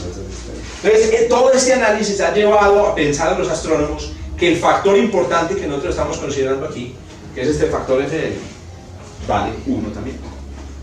Una vez usted tiene un planeta aguable, una vez tiene las condiciones, y usted sabe que es un sistema planetario, donde hay meteoritos, donde hubo una química compleja, en ese sistema van a aparecer micelas, van a aparecer proteínas, van a aparecer ADN, va a haber vida. Entonces, normalmente, pero miren, repito, aquí sí está la discusión. Aquí sí usted me puede decir, ni puta pues. O sea, pero yo le digo, lo que sabemos hoy sobre la formación de la vida en la Tierra y en el sistema solar, dice que este factor es del 100%. ¿Eso qué implicaría? Si vamos multiplicando, que cada año en la Vía Láctea se forman 3 biosferas. No 3 planetas habitables, no, ya, se forman 3 biosferas completas. Cada año 3 biosferas completas. Ahora, ojo que, digamos, pues una biosfera como esta es muy complicada y se demora en hacerse miles de millones de años. Ya está muy crecidita. Pero ya teniendo pues la cuota inicial para la tienda, uno ya sueña con el supermercado. Lo difícil es uno empieza a soñar con el supermercado, no tiene ni un peso, ¿cierto? Entonces, por aquí va la ecuación de Drake. Hagamos ahí una pausa y tomemos tinto. Una manera de demostrar que este número sí es 1 sería probar que en todos los planetas del sistema solar que tengan condiciones de habitabilidad haya aparecido la vida. Porque recuerden, la afirmación es: donde hayan condiciones aparece la vida, sí o sí. Entonces la pregunta es: ¿puede haber aparecido la vida en otros lugares de la Tierra? Vuelvo a la biología un momento. Y un momento, ¿por qué? Porque hoy en día la búsqueda de la vida en el sistema solar se basa en esta idea. Miren este dibujo, no sé si lo conocen, se llama el árbol de la vida. Incluso cuando nosotros estábamos pequeños nos enseñaban los reinos, ¿se acuerdan? El reino transportista, el reino animal. Hoy no llaman los reinos sino dominios. El dominio bacteria, el dominio arquea y el dominio eucariota. Y en el dominio eucariota ahí sí está el reino animal, hongos, plantas. Aquí estamos nosotros. Bueno, lo interesante de este diagrama es lo siguiente. Aquí está el primer organismo vivo en la Tierra, los primeros organismos vivos. Y entre más lejos esté usted de esa rayita negra, más ha evolucionado la vida hasta llegar a usted. Entonces miren dónde parecen los animales. Los animales estamos ya en las puntas del árbol. ¿Cuáles son los organismos más antiguos de la Tierra? Las bacterias. Entonces cuando usted le da una bacteria, me da una infección en un ojo, respete, no sé por qué no. Está tocando a los primeros. Ahora, hay muchas bacterias, hay bacterias de todos los tipos, respételas. Hay bacterias de todos los tipos, pero miren este grupo de bacterias: Aquifex, Dermatoga y Green Filamentus Bacteria. Estos son las ramitas de las bacterias más antiguas de la Tierra. Si las bacterias fueron los primeros organismos de la Tierra, hay que estudiar estos, porque estos son los primeros. ¿Dónde viven estas bacterias? En el fondo del océano.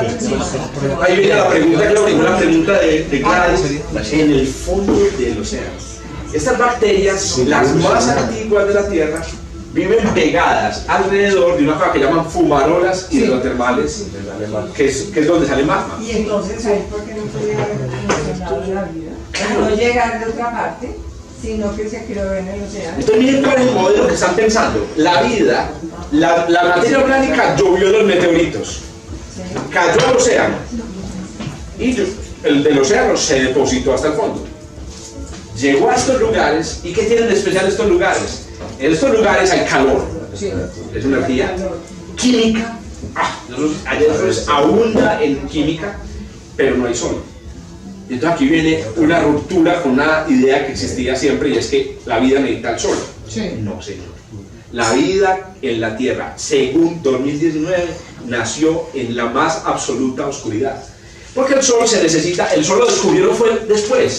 Se dieron cuenta de que era una fuente de energía, ni la hijo de puta. Pero aquí tienen toda la energía que necesitan. Entonces se cree que la vida surgió en el fondo del océano, alrededor de volcanes. Ya, busque. Océanos, fondo, volcanes.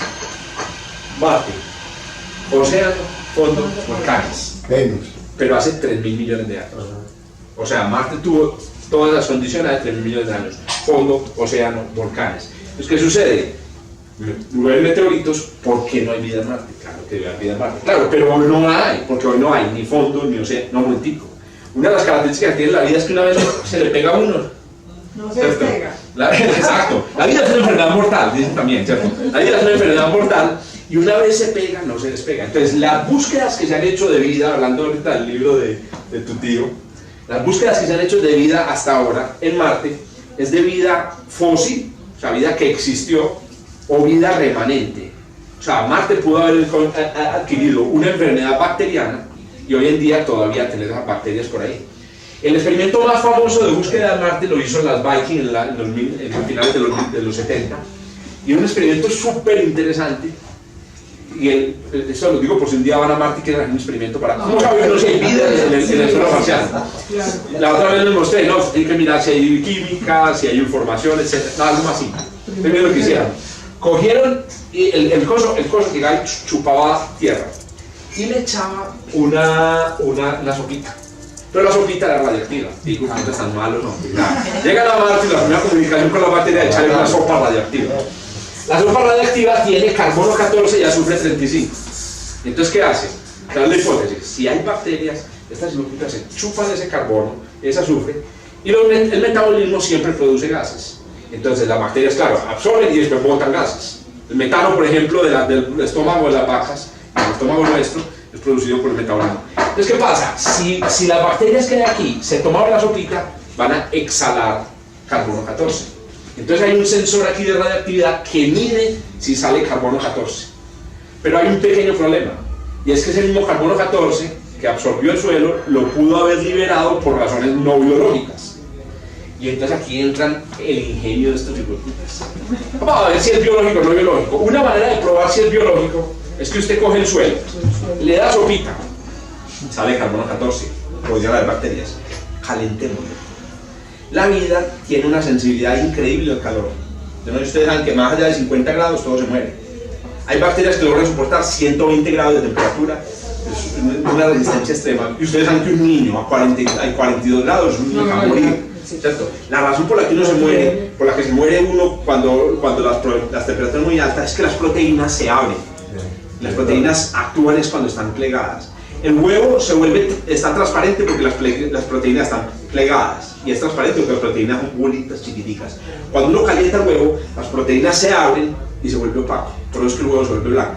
Si a usted lo calientan demasiado por dentro, se vuelve blanco, se volvería opaco por dentro. Uno por dentro el ojo se le volvería opaco por la desnaturalización de las proteínas. Entonces, ¿qué hicieron? Calentaron el suelo lo calentaron por hasta 160 grados y después lo enfriaron y dijeron, si ahí había algo vivo, se murió. Volvieron a echar la sopa y, oh sorpresa, no salió carbón. ¡Ay, Mari! 1976, el experimento astrobiológico más famoso en la historia vio que podía ser.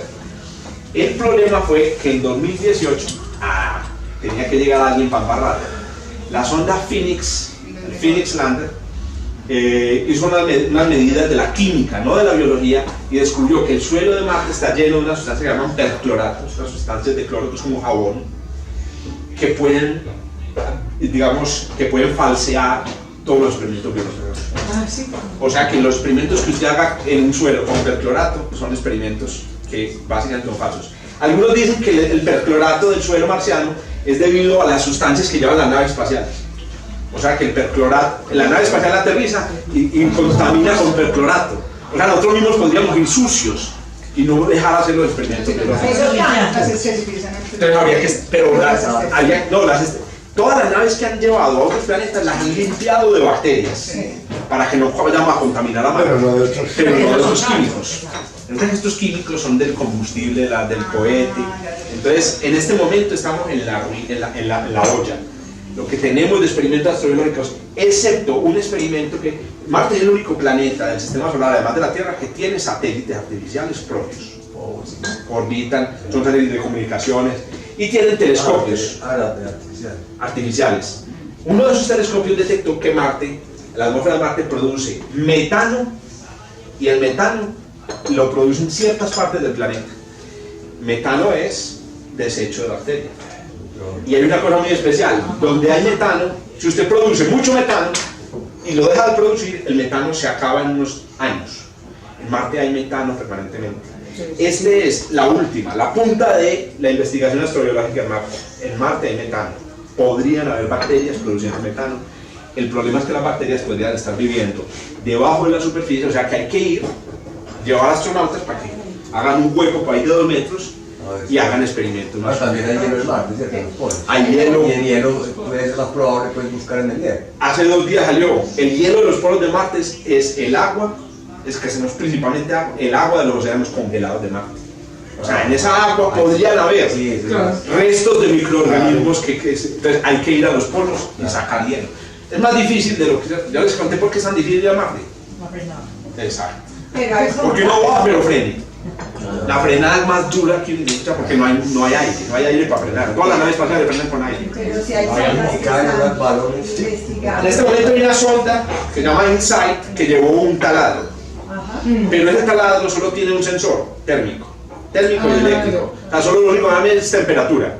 Necesitamos llevar uno que te lleva un sensor de esos químicos, puta que mida. O, como les digo, una cuadrilla de esclavos allá.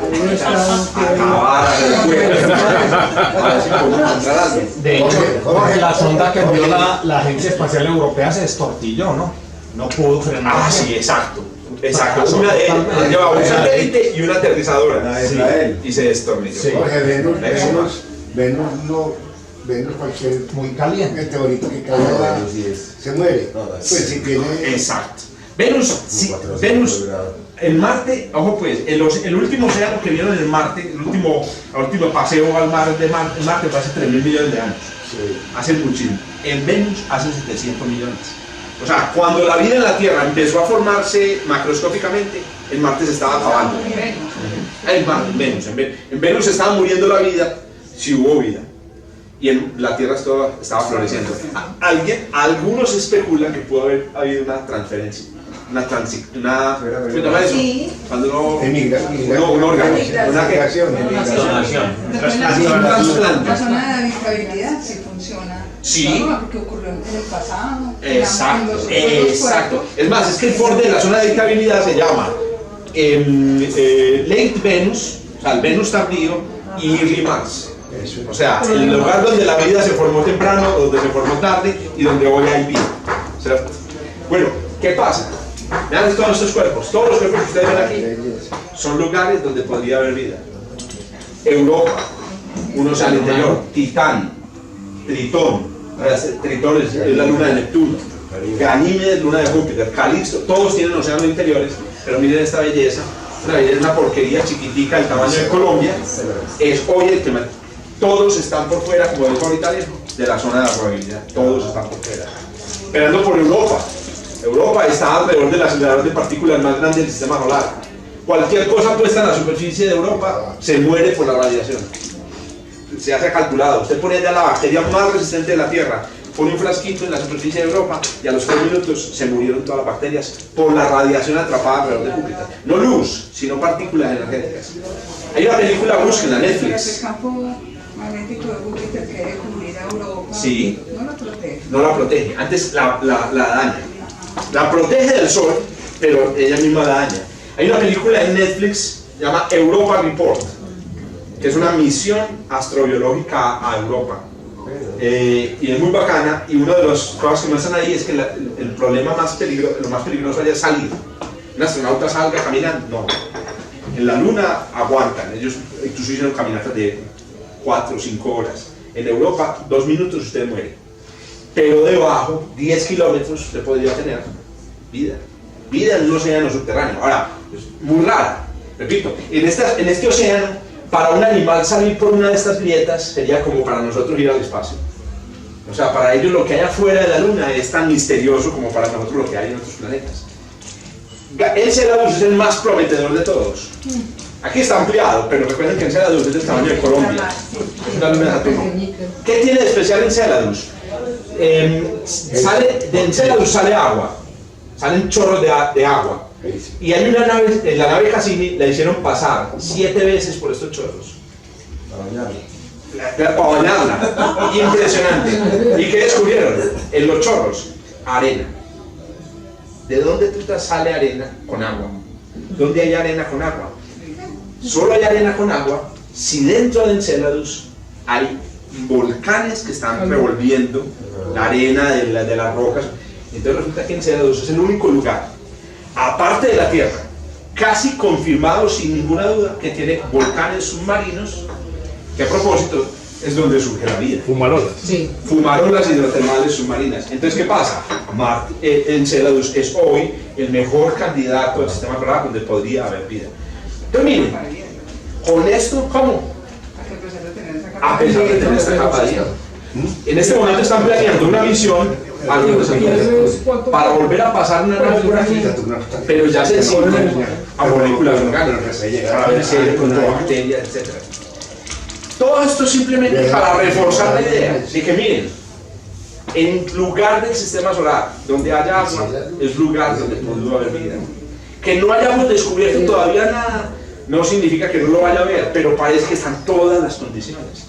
Recuerde que en Enceladus, incluso algunos dicen, miren, cuando se extinguieron los dinosaurios hace 66 millones de años cayó un cometa de 10 kilómetros y piedras que cayeron en la Tierra fueron a parar a Enceladus con toda seguridad. Ya lo han calculado. Hay piedras que salieron de la Tierra y fueron a golpear Enceladus. En una piedra de esas ya no solamente va un aminoácido, por dentro puede llevar una bacteria.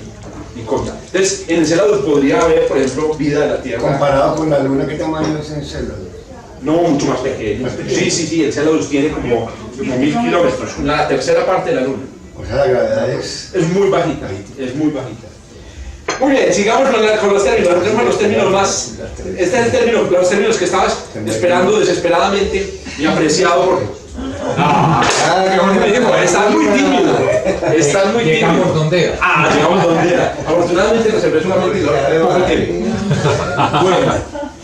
Siguiente término. Entonces supongamos que hay 3 biosferas que nacen en la Vía Láctea cada año. Sí, pero ¿en cuáles de ellas hay inteligencia?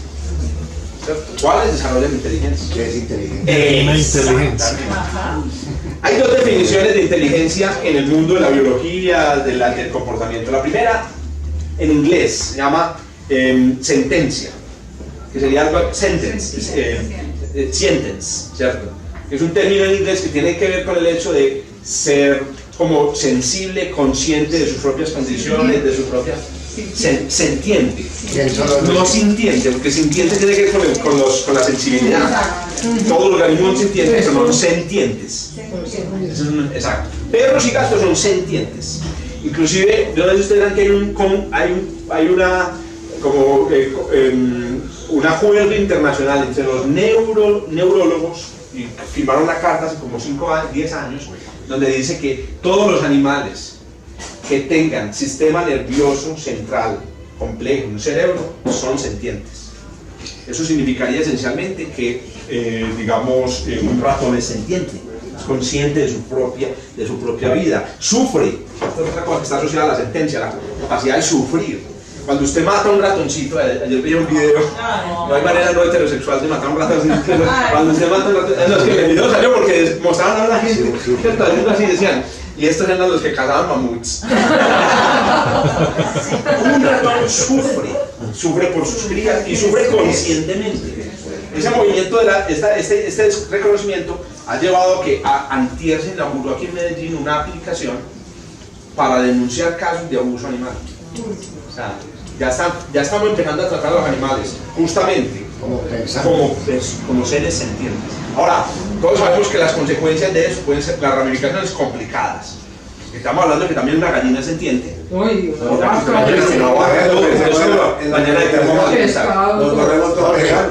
pescado es sentiente. Entonces cambiar a Descartes. Siento lo existe. Bueno, me gusta. Bueno, pero la inteligencia ya es otra cosa. La inteligencia, repito, hay varias cosas. Una de ellas, una definición así de libro, es la medida de la velocidad del éxito en la que los animales resuelven problemas para sobrevivir. ¿Cierto? Un ratón, los ratones realmente tienen un nivel de inteligencia. Mide el nivel de diversidad en el comportamiento. O sea, piensen en el comportamiento de un ratón y en el de un gato. Ayer pasábamos por la acera Orguillo, que estamos caminando hacia los molinos, y vimos un gato, el gato estaba lambiendo, es un comportamiento muy simple, y apenas nos vio se puso así. O sea, es un comportamiento muy raro. ¿Qué función biológica tiene ponerse así? ¿Cierto? Eso es diversidad de comportamiento. Y la otra es la capacidad de procesamiento de información. Esa es otra definición de inteligencia. Yo también tengo otra definición que es la que utilizamos en nuestro grupo de astrología, y es también la capacidad de producir información. Porque nosotros todos contenemos información, pero cuando usted produce información exterior, por ejemplo, escribe un libro, subió el nivel. Entonces usted ya es una inteligencia distinta, ¿cierto? Bueno, entonces la pregunta es, ¿hay planetas con inteligencia? Miren que preguntarse si hay planetas con inteligencia no es preguntarse si hay naves espaciales o si hay gente construyendo edificios, es si hay pulpos, si hay delfines en el universo. Bueno, ya habíamos discutido esto la vez pasada y habíamos mostrado que la inteligencia se mide por el grado de encefalización. Los gatos tienen 6, los perros tienen 6, los seres humanos somos 7, ¿cierto? El grado de encefalización. El grado de encefalización es qué tanto más por encima de lo que debería esperarse del peso de nuestro cuerpo. Según el peso del cuerpo de un animal, se espera un tamaño del cerebro. Pero el tamaño del cerebro en los organismos inteligentes es mucho más grande que eso. Por ejemplo, el cerebro humano es 7 veces más grande de lo que debería ser. Los primeros antepasados humanos, de hace 2 millones de años, bueno, los más chiquiticos, tenían el cerebro de un recién nacido, y eran adultos funcionales, ¿cierto? Que eran, exacto, los australopitecinos. Entonces, ¿qué pasa? Lo que hemos mostrado con la investigación es que el grado de desencefalización crece espontáneamente. Aquí no hay toque divino, aquí es evolución. Y la razón básicamente es la diversidad del ambiente. Esto también es emergencia. Siempre que haya retos ambientales surgirán comportamientos inteligentes, de tal manera que existe la tendencia. Okay, la mezcla de especies. ¿Cómo? Y la no mezcla de especies. Interesante, a ver, con la mezcla. No, o sea, sí, o sea, para que exista evolución, eso, y las especies no se pueden mezclar con otras, es decir, las especies de donde nosotros llegamos, la evolución de los homínidos, de donde nosotros evolucionamos, no se mezcló con otros homínidos. Interesante. Si no existe, o sea, tiene que existir la problematización, y con la problematización de unos cambios del ADN, pues, y la no mezcla de especies. Casualmente, hace 8 días estaba terminando un libro que se lo recomiendo, que se llama No seas Neandertal. Eso es que estamos hablando. Esa hipótesis que vos estás planteando, Pablo, es una hipótesis conocida en la paleoantropología que dice que el Homo sapiens surgió como especie, es un evento de especiación en África y nunca se mezcló, excepto esporádicamente, ¿cierto?, con neandertales que se cruzaban, etc. Pero hay una hipótesis rival que está tomando mucha fuerza, que dice que posiblemente la nuestra es una especie mixta súper compleja, que desde hace 2 millones de años cruzó genes horizontalmente con otras especies relacionadas. Porque una cosa que es muy rara, que ya se ha probado, es que cómo es posible que un Homo sapiens se reproduzca con un neandertal, si son especies distintas. La definición de especie más simple, pues, diga la biología, es si usted se puede reproducir con otros, son de la misma especie, si no, yo no. Entonces dicen que nuestra especie podría ser más compleja de lo que creemos y tener más de 2 millones de años. El único problema es que si hay tanto cruce, si hay una complejidad para determinar la edad de la especie, porque la edad de la especie se mide por las mutaciones. Entonces hay una hipótesis, me dejó muy bacán, me parece muy impresionante, porque eso significaría que, puta, llevamos mucho tiempo, y que los neandertales son más hermanos de nosotros que otra cosa. Pero es cierto que claro, tener este aislamiento ayuda a que crezca la encefalización. Miren la hipótesis hoy en día: si hay vida y hay tiempo, hay inteligencia. Esa es la hipótesis hoy en día. Si hay vida y hay tiempo, hay inteligencia. O sea, pulpos y delfines, con un hijo de puta en la galaxia, hermano. Con un hijo de puta, vean. 3 biosferas inteligentes surgen por año. En esa ecuación de Drexel tuve en cuenta, digamos, el paso del sistema solar por esa banda de las extinciones. Sí, para las grandes extinciones y todo eso, que protegiera a la vida. Claro. Sí, porque se está refiriendo al hecho de que la vida pues, no ha evolucionado linealmente, gradualmente, ¿cierto?, sino que ha tenido momentos críticos. Por ejemplo, hace 66 millones de años desaparecieron el 90% de las especies del océano, y esas cosas han sido momentos como muy críticos para la vida. Incluso en la especie humana han calculado que hubo momentos en donde, si somos una sola especie, ¿cierto?, se lo reducimos a unos cientos. O sea, nuestra especie estuvo a punto de extinguirse después. ¿Qué pasa? En realidad las extinciones y los eventos de crisis mejoran las especies, entre comillas. No mejoran, sino que, digamos, por ejemplo,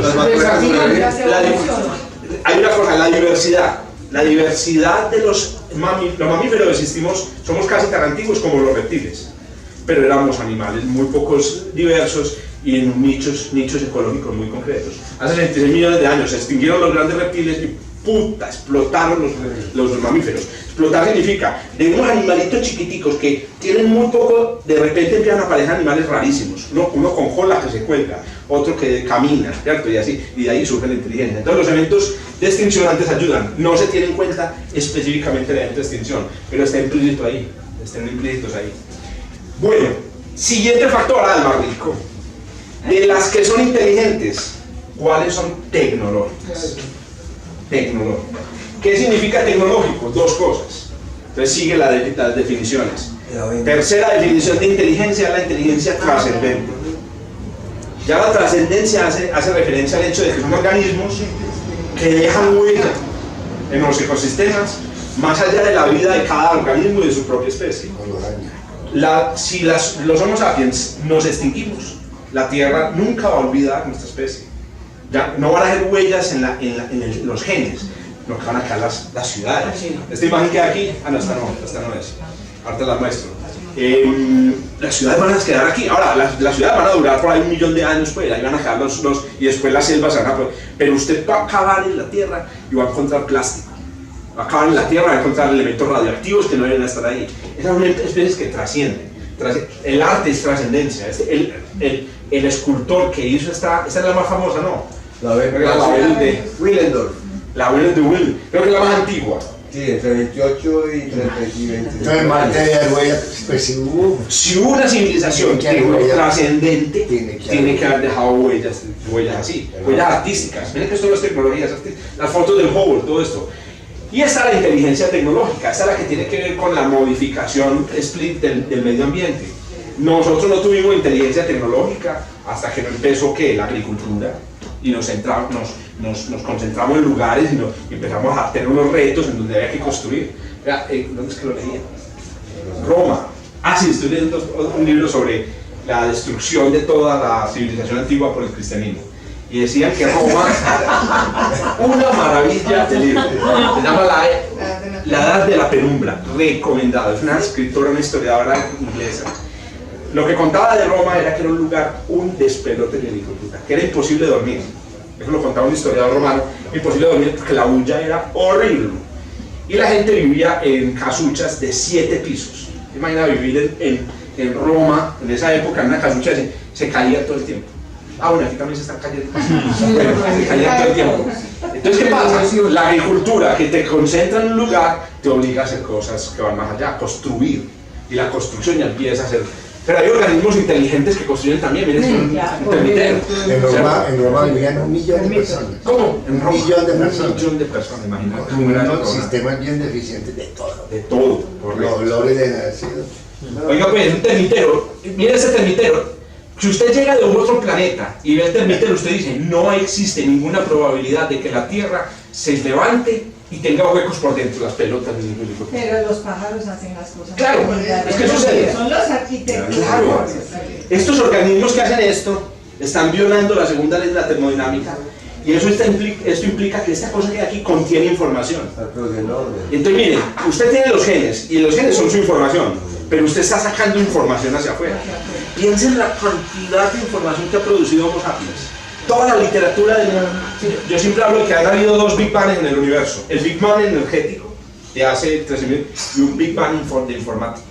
Se calcula que si usted coge todos los bits que ha producido la vida en la Tierra y los convierte en gramos, cada bit 1 gramo, toda la Tierra pesaría lo que pesan 100 millones de galaxias. Si convirtiera cada bit en gramos. Afortunadamente no puede convertir en gramos. Entonces, listo, la pregunta es, ¿cuáles formas de inteligencia llegan a este nivel? Al nivel de construir cosas. Resulta que, increíblemente, la Tierra misma nos ofrece unas primeras pistas. ¿Por qué nos ofrece unas primeras pistas? Porque hemos tenido unos aislamientos geográficos, desiertos, montañas, océanos, y podemos preguntarnos, de todas las civilizaciones que han vivido en la Tierra, que pueden ser unas decenas, grandes civilizaciones, no estoy hablando de pueblos pequeños, grandes civilizaciones, ¿cuáles llegaron al nivel tecnológico? Voy a poner un hito tecnológico particular: volar. Es súper elemental.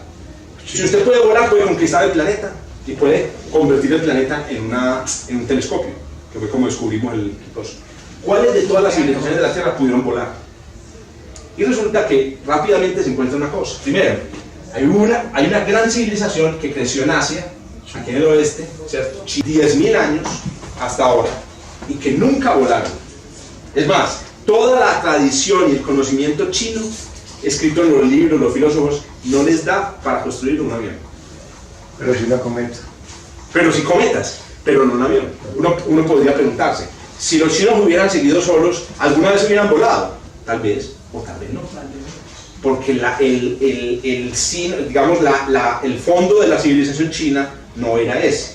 Los chinos, por sus propias religiones y su visión del mundo, podrían estar más interesados en la magia, en la medicina tradicional. Un día le pregunté a un chino, ¿viste por qué hay tantos chinos? Y me dio una teoría. No sé si ustedes saben por qué hay tantos chinos. Él me dio una teoría: la medicina. China es el pueblo donde la medicina en la antigüedad estaba más avanzada, y por la misma razón la gente no moría. En China, digamos, las estadísticas de muerte en la antigüedad eran las mejores, pues, que en Egipto, por ejemplo. Los egipcios eran muy buenos médicos. Segunda civilización grande, la civilización americana. Esas no, ya desaparecieron. Estamos hablando de civilizaciones que han existido. Segunda civilización grande, Indochina, en la India. Gran civilización. Otra vez, 10.000 años. Una tradición. No volaron. Volaron en los bimanas, claro que sí. ¿Volaron? Hay teorías de Pero realmente no volaron, sí. Exacto. Eso ya es. Y la tercera gran civilización es la civilización que surgió de el Nilo, Grecia y el Medio Oriente. Esa es la civilización occidental, y esa sí voló. Entonces uno podría atreverse a plantear esta hipótesis. De cada 3 civilizaciones que surgen, en la Tierra, una tiene un Galileo. ¿Y dónde volaron los egipcios? No, los egipcios no volaron. Los egipcios le enseñaron a los griegos geometría. Los griegos le enseñaron a los europeos, y en Europa surgió este señor, y ya después surgió Newton y todo, ya voló. Sí, voló ese lugar. Tengan en cuenta una cosa. Galileo pues es un solo personaje, pero desde que empezó la revolución de la ciencia empírica, solo pasaron 350 años, 380 años para que se convirtiera este método de pensamiento en aviones. Y de ahí en naves espaciales y de ahí a la radioastronomía. O sea, que este número es muy incierto, no tenemos manera de decirlo, pero si utilizamos solo la evidencia terrestre, este número podríamos ponerlo más o menos como un tercio. Hombre, este argumento que acabo de dar es un argumento obviamente especulativo, que raya ya en la filosofía, que en la ciencia, pero es lo mejor que tenemos. Y Einstein decía, la ciencia es primitiva e infantil, pero es lo mejor que tenemos. Correcto. Entonces, si vamos haciendo las cuentas, nos va dando que, ahí está, 3, 1, está muy fácil, no se tiene que dar 1 y un tercio. Nos va dando entonces que hay una civilización tecnológica que nace en la Tierra cada año, en la galaxia, cada año, según estos números. Terminamos con el último numerito, y es ¿cuánto dura? Galileo, somos hijos de Galileo, estamos aquí gracias a Galileo, nos comunicamos, todo esto es Galileo. Repito, Galileo es uno, pero bueno, vamos gracias a Galileo. Pero sabemos que esto tiene fin, esto podría tener fin. Esta es una imagen del planeta de los simios, ¿cierto? La civilización tiene fin. ¿Cómo sabemos que las civilizaciones pueden tener fin? Este es un estudio que hizo Carl Sagan en los años 90. Tiene este gráfico tan espectacular. Capacidad de destrucción de muertes que puede producir un arma. Empezando con fusiles de chispa en los años 1700. Un fusil de chispa usted podía matar a 50 personas. Usted con un fusil de chispa y con suficiente pólvora y con suerte mata a 50 personas. Miren, cuando empezaron los rifles de retrocarga, que me imagino que son rifles que se pueden, ¿cierto? Ya podían matar 120 personas. Y miren cómo creció esto. Esto es un diagrama logarítmico, perdón, semilogarítmico. Miren lo que pasó. En el año 1980 conseguimos un arma operada por una sola persona o 3 personas capaz de matar todos los seres humanos vivos. Todos. Entonces hay una analogía muy bacana que creó Carl Sagan que se dice, ese es el momento de la adolescencia, cuando un joven es lo suficientemente consciente como para destruirse a sí mismo. Un niño pequeño, todos sabemos que hay situaciones pues, psicológicas muy lamentables donde los niños pueden suicidarse, pero normalmente usted no ve suicidio en los niños, pero los adolescentes apenas despiertan la conciencia, ya se pueden autodestruir. Entonces se le llama la adolescencia tecnológica. ¿Cuánto pasó desde el momento en el que los seres humanos inventamos la radioastronomía hasta que nos pudimos autodestruir? Ustedes saben que estuvimos al punto de autodestruir. Me imagino que muchos, a ver, ¿quiénes de ustedes estuvieron vivos durante la crisis de los misiles? La peste. Sí, ¿no estaba vivo cuando? No, eso fue en el 62. 62. de Cuba. Ese fue un día negro. Esa fue una época negra. Casi a punto de... Estábamos a punto de... Las cosas bacteriales, digamos la peste y eso no está considerada ahí. Ah, no, exacto. Que se acababa con todo. Sí, exacto. Mira que eso acabó con la... Casi media humanidad se fue en... Pero es increíble porque realmente la muerte, digamos, por lucha contra otros organismos es autodestructiva. Porque las armas nucleares matan, pero no se acaban. En cambio, si usted la bacteria acaba con todos los Homo sapiens, se acaban también.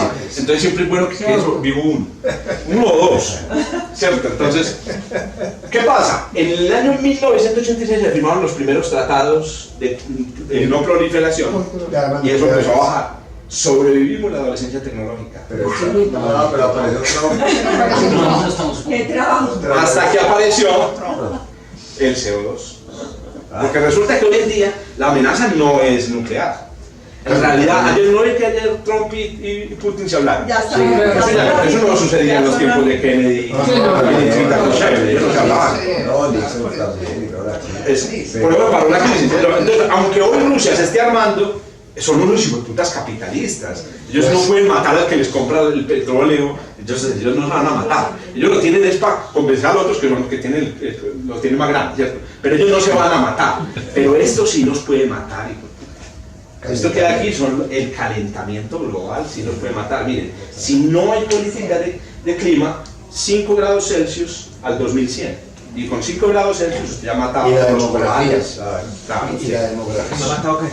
Todos los corales. Toda la interdependencia de la vida que Cuando mata a los corales son la despensa del océano, el océano la despensa del oxígeno. De hecho, todos recuerdan, la película Interestelar es muy famosa por los agujeros negros. Sí, Pero la película Interestelar arranca es por la terrícola. ¿Por qué pasa en un mundo Calentamiento. Y lo más increíble, ¿qué pasa en un mundo calentado? En un mundo calentado increíble se limita el desarrollo tecnológico. Mostraban en la película, casi nunca se discute, pero es de las cosas más interesantes que tiene, que si la humanidad se enfrenta a una catástrofe climática, lo primero que hace es cortar toda la investigación que nos sirva para alimentarnos. Entonces decían, en la escuela le decían al tipo, vea, ella es una excelente ingeniera, pero el ingeniero no importa un culo, nosotros somos agricultores, porque nos vamos a morir de hambre. Entonces, ¿qué pasa? Puede que la civilización no desaparezca con 5 grados de temperatura, sino que desaparezca el programa espacial. No volvamos a tener telescopios, no volvamos a construir naves espaciales, y ahí vamos a quedar jodidos. ¿Cuál es entonces el número que ustedes le asignarían a la edad de una civilización tecnológica? ¿Cuántos años le pondría a usted que dura una civilización tecnológica? ¿Cuántos llevamos? 50 más o menos. No, 50 no, pongámosle más, menos 100. 1000 años. 400 desde Galileo. 400 desde Galileo, que es lo que ha durado. 1000 años. Pero miren que entre Galileo y Newton no se pudieron comunicar. No eran notables. Entre Newton y Napoleón Bonaparte tampoco. Fue solamente hasta el siglo XX que nos pudimos comunicar. Entonces ese número es súper incierto. Yo voy a poner aquí un número súper conservativo de 50 años. Es más de 50 años, pero podrían ser 1000 o podrían ser 1.000.000. Pero es menos de 50 años ya sí es demasiado negativo. O sea, descubren la radioastronomía y se matan con las bombas nucleares. No jodas. Más de 50 años. Pongámosle más de 50 años. No, yo creo que el hombre tiene ya las herramientas y la capacidad cognitiva para no destruir. Jorge, si en 20 años todos los vehículos son eléctricos, Sí. se baja el calentamiento. Pero Son eléctricos. vos sabes que hay unos escenarios ahí de simulación. Pero si son eléctricos, es que Estos 50 años que son, 1930 se inventaron la radioastronomía, 1980 llegamos a la adolescencia tecnológica. Si no hubiéramos sobrevivido a la adolescencia tecnológica, habríamos desaparecido en los años 80. Entonces teníamos 50 años. Ahora parece que nos van a dar 150 años más, pero de calentamiento global. Entonces tal vez este número se pueda subir a 200. ¿Cierto? No lo sabemos. Multipliquemos. Si usted ya hace toda la multiplicación, 50 civilizaciones hay en este momento en la galaxia. En toda la galaxia deben haber, más de 50 en total, en este momento. En la galaxia. Eso es lo bueno, como ya multiplicamos por año, por el número de años, ya nos das un total. Y es el total de las que están vivas, que están ahí. de las que están aquí. Pero que no 50 podemos civilizaciones. comunicar. Y posiblemente mucho más adelantada. Esa es una muy buena pregunta. No se sabe. ¿O no? Si duran 50 no. años, si están, por ejemplo, pasando por la adolescencia tecnológica, son como nosotros. Están igual de Pero nosotros. no deben ser O menos, como la Exacto. Ojo que podrían haber 1 millón de budistas. Inútil. Porque si hay 1 millón de civilizaciones llenas de monjes budistas, estamos cagados. Pero si los podemos- monjes budistas. Claro, pero me comunican. Pero con una diferencia que no No, no, podemos no. comunicar. Es que Legalmente sí. No, aunque quisiera. No lo podemos Nos comunicamos comunicar. por teletransportación. No necesitamos. No, aunque sea teletransportación se demora millones miles de años. Ah, pero. Voy a terminar con esta pregunta. Es una muy buena pregunta, porque es que si son extremadamente avanzadas, ¿qué nos quita? Que puedan utilizar unas tecnologías impensables. Claro, ahí es donde entró este señor, que es uno de los más inteligentes que ha vivido en la historia. Fermi. Afortunadamente lo conocimos vivo, que se llama Enrico Fermi. Dominaba todas las áreas de la física, y en un día en una cafetería con unos amigos, hablando de esto, se puso a hacer unos cálculos en una servilleta, y a él le daba que si habían 50 civilizaciones en la galaxia, había pasado suficiente tiempo desde que surgió la galaxia para que hubieran llegado. Entonces este señor dice, si hay 50, Eso es lo que le dice. ¿dónde están? ¿Dónde están esos 50? Si tienen unas capacidades impresionantes de transportación, ¿por qué no llegaron ya? ¿Por qué no están aquí? Stephen Hawking también lo llamaba la paradoja de los viajeros en el tiempo. Si hay viajeros en el tiempo, ¿A dónde es? ¿por qué no estamos llenos de turistas? Que hizo un almuerzo y los invitó. Exacto. Exactamente. Es una fiesta y luego las invitaciones una semana después. Y no fue nadie. Y no fue nadie. No. Pero esta vida es tan rara que no está en evidencia. Que han llegado y de otra manera no. No, nadie llega y no se comunica. Entonces una hipótesis un poco más fuera de la ciencia y es la hipótesis del zoológico. Hay 50 civilizaciones más avanzadas y nosotros estamos en un zoológico. Somos la civilización primitiva, entre muchas, y nos están observando. La otra. Pero la diferencia de tiempo no es tan grande, entonces no debe haber tanta diferencia. Esa es otra. La otra es que están al mismo nivel de A los nosotros. mismos niveles. Lo que sería es muy difícil de creer.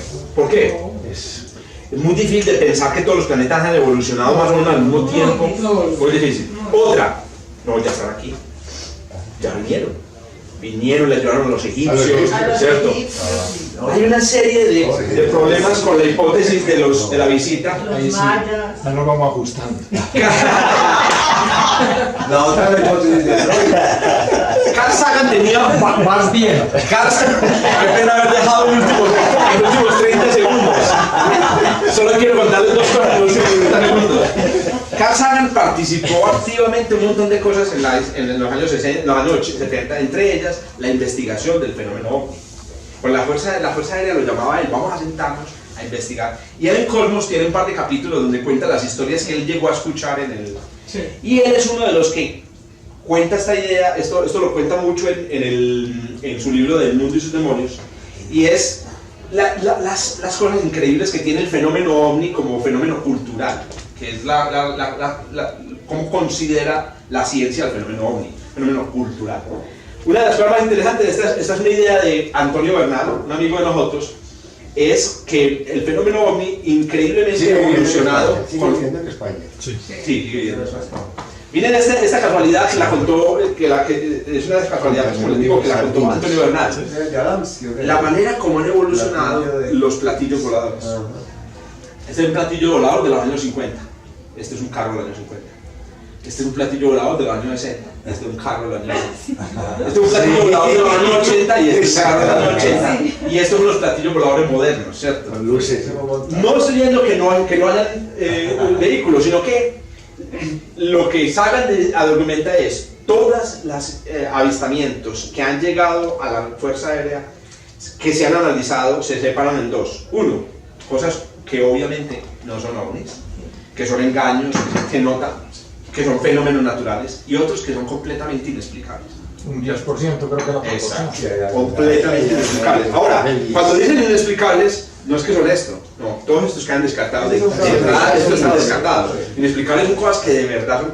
Él cuenta incluso en el libro este de la diversidad de la ciencia, un caso increíble de unos pilotos que iban en un avión y vieron pasar una nave a una velocidad que superaba la de la luz y hacer cambios. Investigaron y era un cucuyo que estaba atrapado entre los dos vidrios del avión. Y como ellos no tenían ninguna referencia, ellos creían que el cucuyo estaba súper lejos y el cucuyo estaba en la ventana. ¿Cierto? Entonces han habido cosas que se pueden explicar con cosas muy sencillas. El otro problema los otros dos problemas que tienen las historias de extraterrestres culturales es que son increíblemente raras y revelan una psicología muy rara. Por ejemplo, a los extraterrestres no les gusta hablar con científicos. Sí. No se ha visto un solo científico que cuente una historia de abducción. ¿Por qué digo esto? Porque los científicos no es que sean especiales, sino que los científicos tienen una formación que les ayudaría a hacer observaciones muy concretas sobre las naves espaciales. La mayoría de las abducciones son de personas sin mucha formación, a veces son incluso campesinos, etc. ¿Les gusta el sexo a los extraterrestres? Dicen algunos también. ¿Por qué les gusta el sexo si un extraterrestre podría con un pelo clonar a un humano? ¿Para qué violar a un señor o una señora? Entonces son historias que... Y la otra, es que es la más pesada en términos biológicos, es que la mayoría de los extraterrestres descritos en las historias culturales son humanos. Ah, se descargó.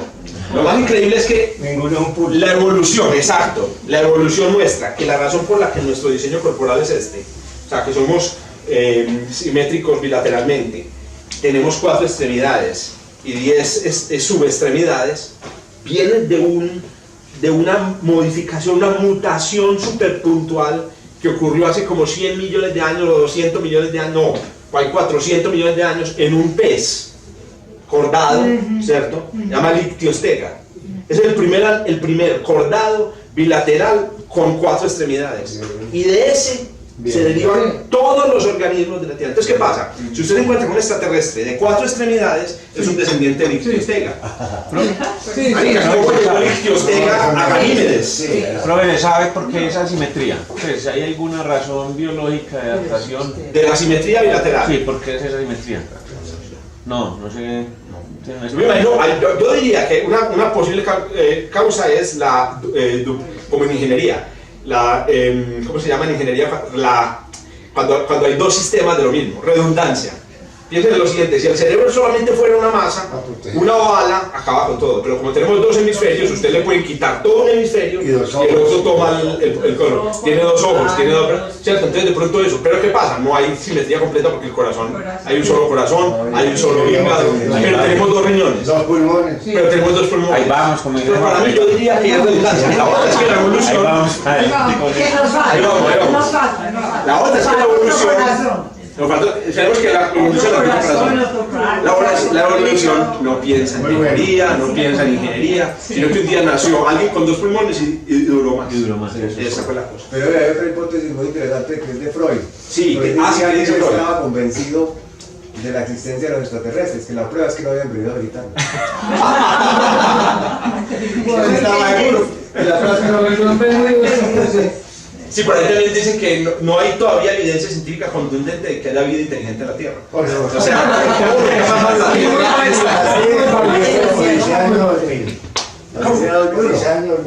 El Odisea 2001, espectacular. No la he leído, pero la vi la película, espectacular. Y está la continuación que también es espectacular, que es 2010. Que por ejemplo, en esa película inmediatamente empiezan a caer cosas, porque los supuestos extraterrestres han transferido como su información a monolitos. Sí, ese es el Dios para ellos. Bueno, hay una hipótesis también muy interesante que dice que los robots son la clave. Cuando una civilización es lo suficientemente avanzada, empieza a transferir la información del ADN al silicio. Y al final, lo que termina vivo en un planeta son organismos entre comillas artificiales. Si hubieran 50 civilizaciones en la galaxia, entonces dicen, ya no estarían lloviendo robots. No hay. De los de... Bueno, muy bien. Yo sí creo que hay, pero es la distancia. La distancia no deja de... Después tenemos que hacer un pan. Bueno, pero es que alguien se afuera esas distancias para hacer esos viajes son en función de la concepción mental del ser humano. Tiene que haber otros. Pero hay otras cosas, pero por lo menos la velocidad de la luz.